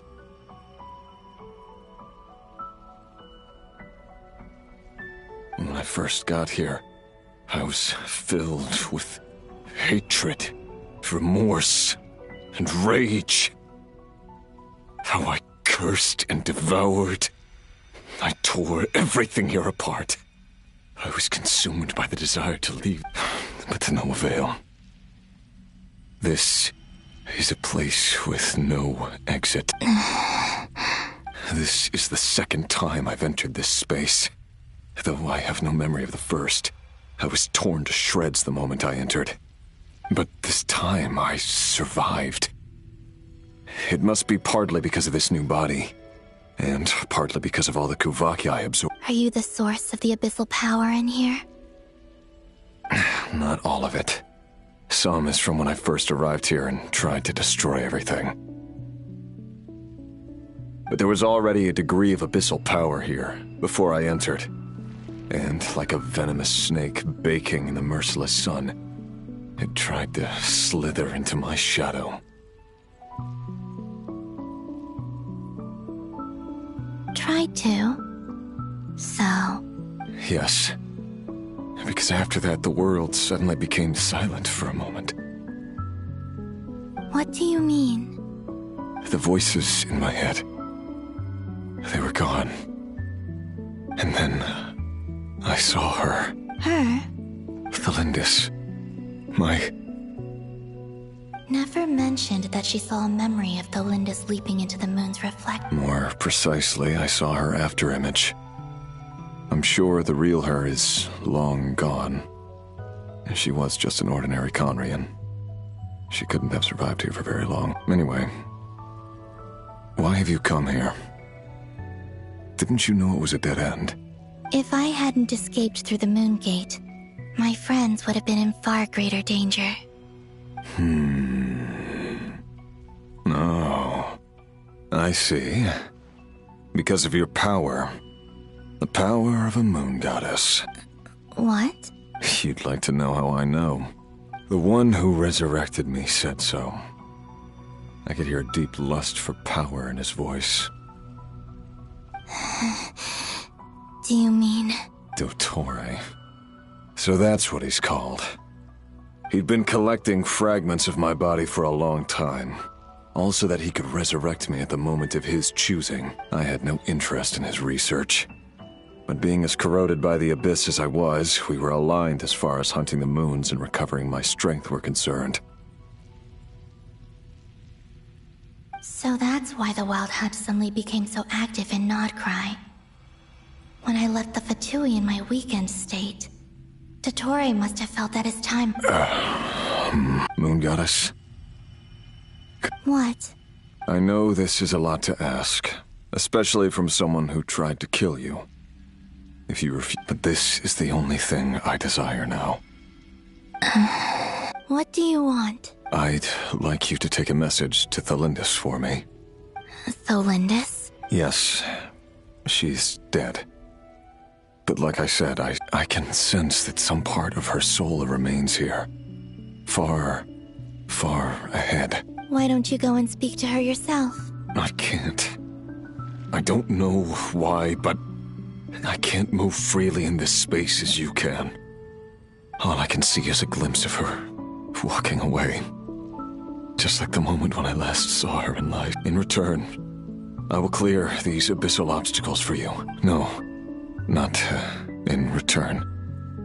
I'll clear them for you, whether you want to help me or not. What? Yeah. Why, indeed. I'm tired of it all. Tired of the person I became. People used me. I think I grew tired of it long ago.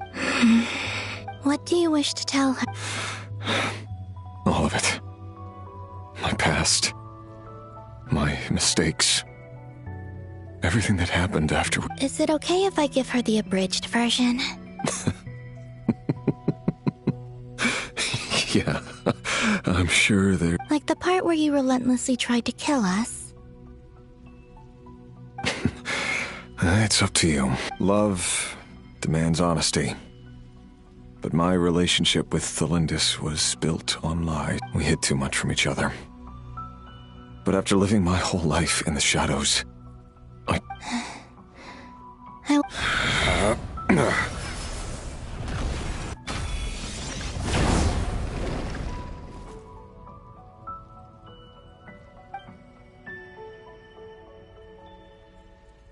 There. The abyss will no longer stand in your way. Even though Mr. Dainsliff felt he had to fight you, I think he still regarded you as a friend. Dane? He said that you betrayed him. But he also felt great remorse at never having understood what you were truly going through. Why tell me this? Because if he'd known that someone could take a message to you, I believe that's what he would have said. Thank you. It means a lot. I know this will sound strange coming from me, but don't die, Moon Goddess. I can tell that you're determined to get out of here.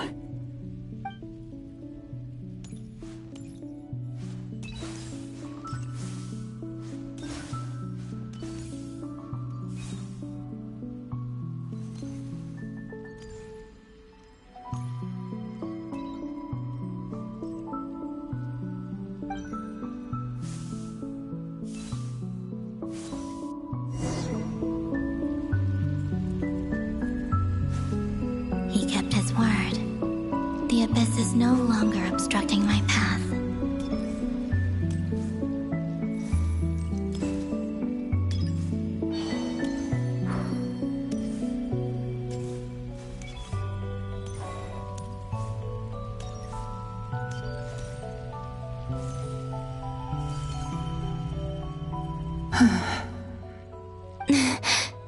Is that the Lindis? She wasn't far off at all. And yet... Hello, Miss Delindis. Who are you? How do you know my name? You can call me Columbina. I promised Rerir that I'd bring a message to you. Rerir? My Rerir? Is he well? He's doing better than he was. Better than he was, huh? Sounds like he's had a pretty rough time. Others have had a rough time on his account too. In many cases, their time ran out because of him. And I'm not just talking about the children of the Crimson Moon. So, things got worse before they got better. Could you tell me what— Are you sure you wish to know? Yes. This is my opportunity to learn the truth. No matter how hard it is to hear. I admire your courage. However, time is short. I can...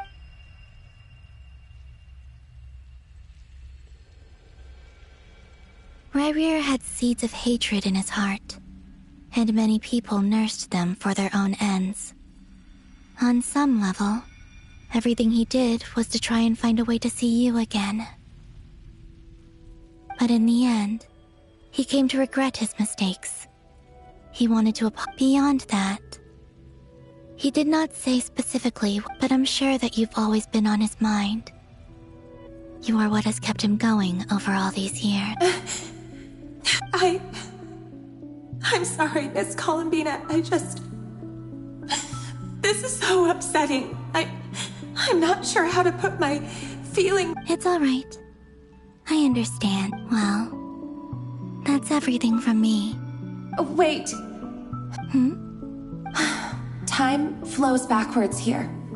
The road ahead only leads further and further. I know. I intend to reach the end of that road. Without a moon marrow, without the 3 moons' power, you won't make it far.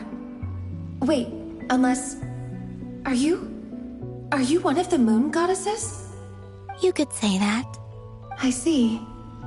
I often think to myself, if life is like a train ride, why haven't I reached the terminus? Where am I even going? And it's not just me, it's this whole place.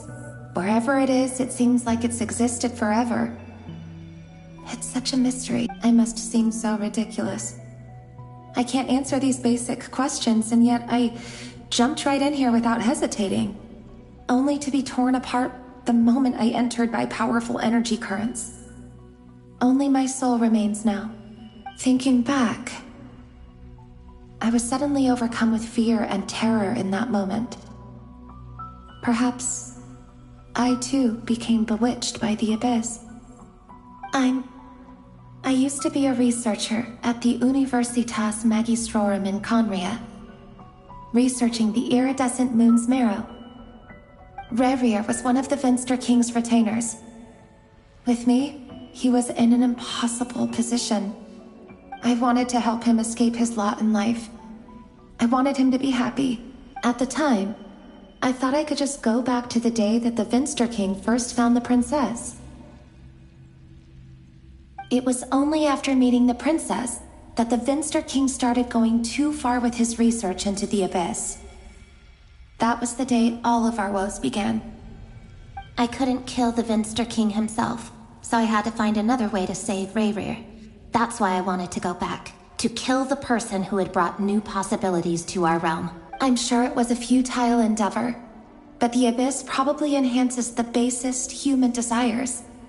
So I naively hoped I could change everything. But I was simply too weak. Like a speck of dust against the whole universe. Look at me. I know I'm never getting out of here. But you're different. You can make it, and I want to help you. How do you plan to help me? Have you noticed the golden energy that exists here? Based on my past research and my observations since coming here, I believe they carry you forward faster. I can share what I've learned, and help you understand the pattern in which this energy appears.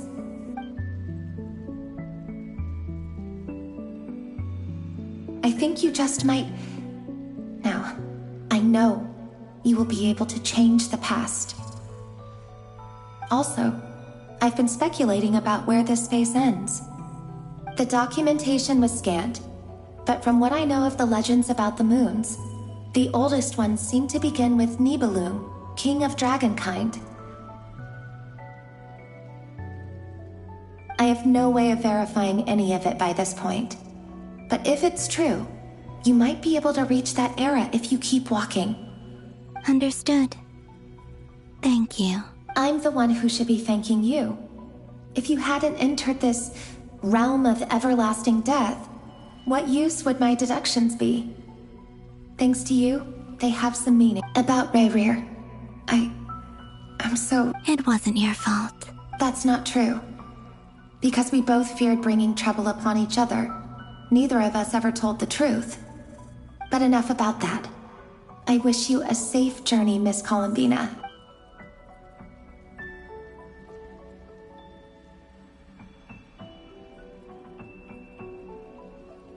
And may the outside world never have to experience pain like this again.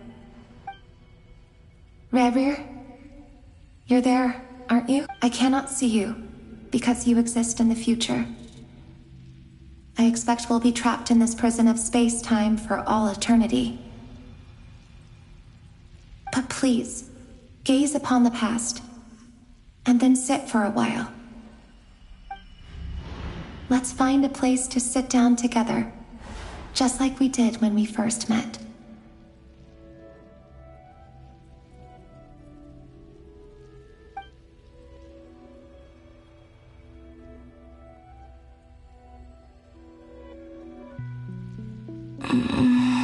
How long have I been walking? How much further till I reach the end? Is there even an end to be found? Everything's getting blurry.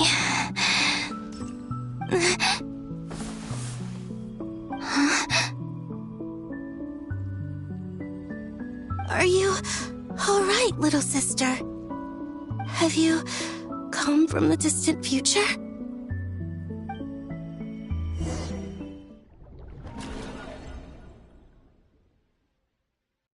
So, how exactly did the moons just disappear? Shouldn't it be a little harder to get rid of... The world is a vast and ancient place. On a certain scale, all life lasts for but a fleet. Miss Nicole explained that the moon goddesses likely perished in the War of Funerary Flame. The moons themselves were also destroyed at that time, save for the Frost Moon, from which a new moon goddess was later born. Am I missing something then?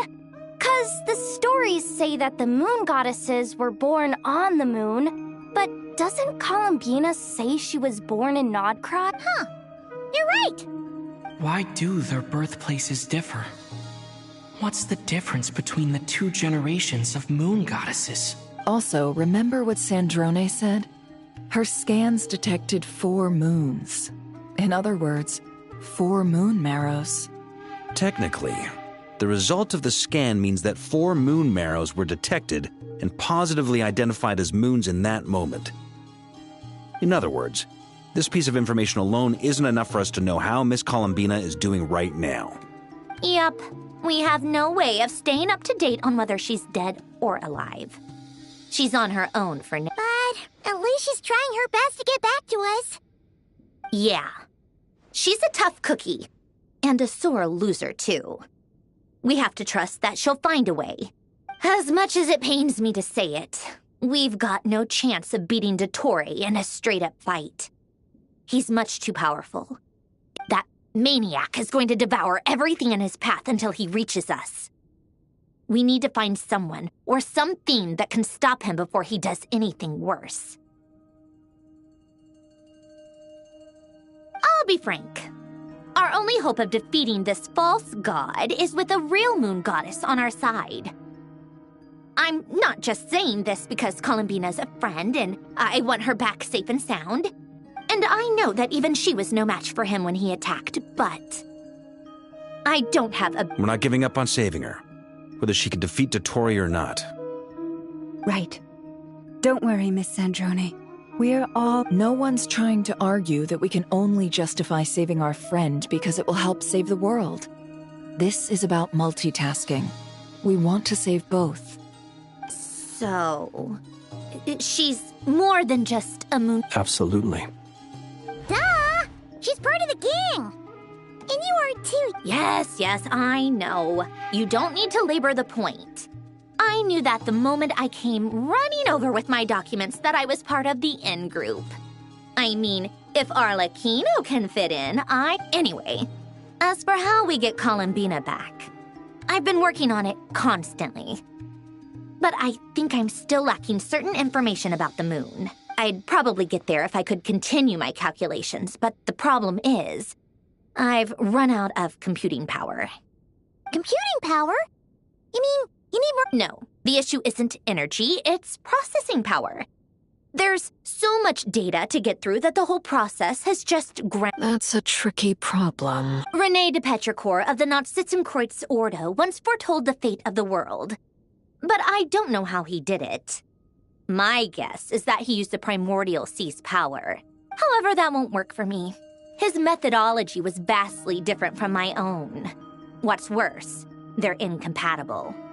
And, to top it all off, we can't even leave Nodcry. Ugh, this is so annoying. If I'd known we'd run into a bottleneck like this... Well, no, the design bureau's a bust as well. Curse that Dottore! Couldn't have made this harder for me if he tried. Oh, what do we do then? How about we grab a bite to eat and take a break? You don't get it, do you? I'm trying to calculate the fate of an entire world here. And I need accurate results, not vague prophecies. Where the heck am I gonna find the computing power for that? Ahem. Anyway, time to shelve the discussion on technical difficulties. Being a killjoy isn't very ladylike, after all. Either way, we've done what we can. Rest well, everyone. Remember to let us know if anything new comes up. Hat guy? Is he hinting that we should talk outside? Let's go somewhere a little more private.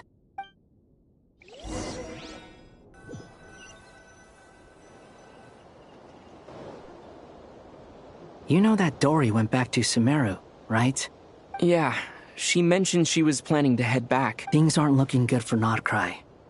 She's gone to spread the word so that Sumeru has a chance to prepare for the worst.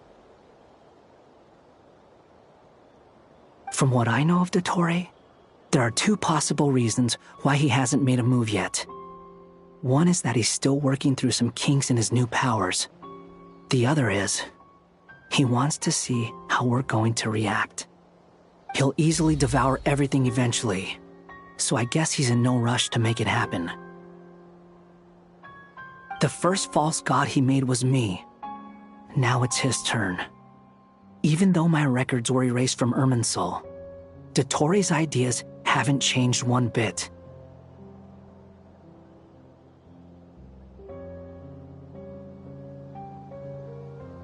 He once told me that becoming a god was like turning yourself into a hungry wolf or giant serpent to devour the moon. Clearly, he began studying the moon goddess's powers long before he even tried making a god. He's always wanted to get his greedy hands on divine authority one way or another.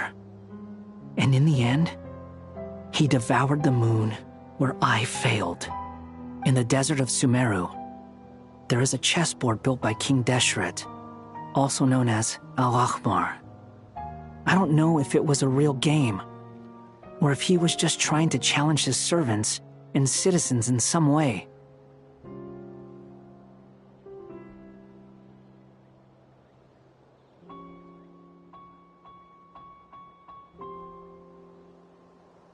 But creating games and setting rules, gods do that as a matter of course. That now he has the Trilunar Authority. His power is leagues beyond the common people. I don't think there's any point in other nations rushing to the front line. They're better off focusing on defense and hoping they can fend off any threat. Either way, Dori will inform Lesser Lord Kusanali, and she will contact the other gods in turn. The Seven will have some recourse available. If nothing else, their protection should keep the rest of the world from descending into chaos as quickly as Nodcry has. So on the bright side, even if Nodcry is doomed, your friends in other nations won't be in any immediate peril.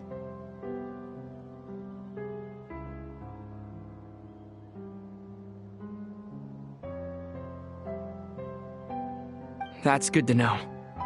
But I'm not ready to give up on Nodcry yet. There's a word for people who refuse to let anything go. It's called being greedy. Maybe it sounds greedy to you, and probably naive too.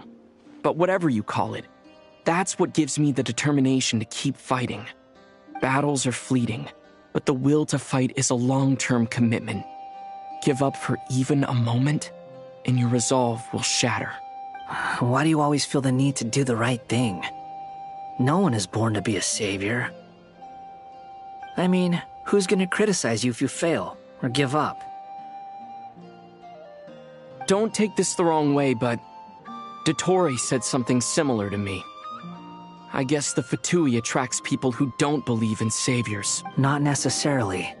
It's less about belief for me. I just want to know how determined you really are. After all, I don't owe anything to anyone. You look kinda worried. If your arch-nemesis was about to achieve their ultimate goal, I think you might feel a little worried too.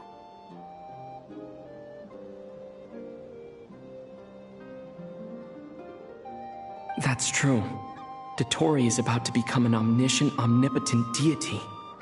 That's gotta be a bitter pill to swallow. Still, you're calmer than I expected. Obviously. I have to admit that my past self was a reckless fool who misunderstood not only the point of revenge, but how to achieve it. And as much as I want my vengeance, I know I'm not gonna get it by acting alone. If the world's taught me anything, it's to think before I act. Too bad it never taught me any other virtues, though. So, what's your plan? I'll get to that. First, tell me, what do you think of... Just like Paimon said, she's a friend, part of the gang. How much do you trust her? This is a serious question. Think carefully before you answer. Although she's with the Fatui, she has her own values, and she's helped us a lot. If nothing else, she's clearly going the extra mile for Columbina. I see no reason not to trust her. If you say so. In that case, the three of us need to talk. I have some thoughts about her computing problem. It can be solved, but it will come with a cost. How much? If I can afford it, I'll cover it. Sometimes your heroism really backs me into a corner. Come on, let's go talk to her.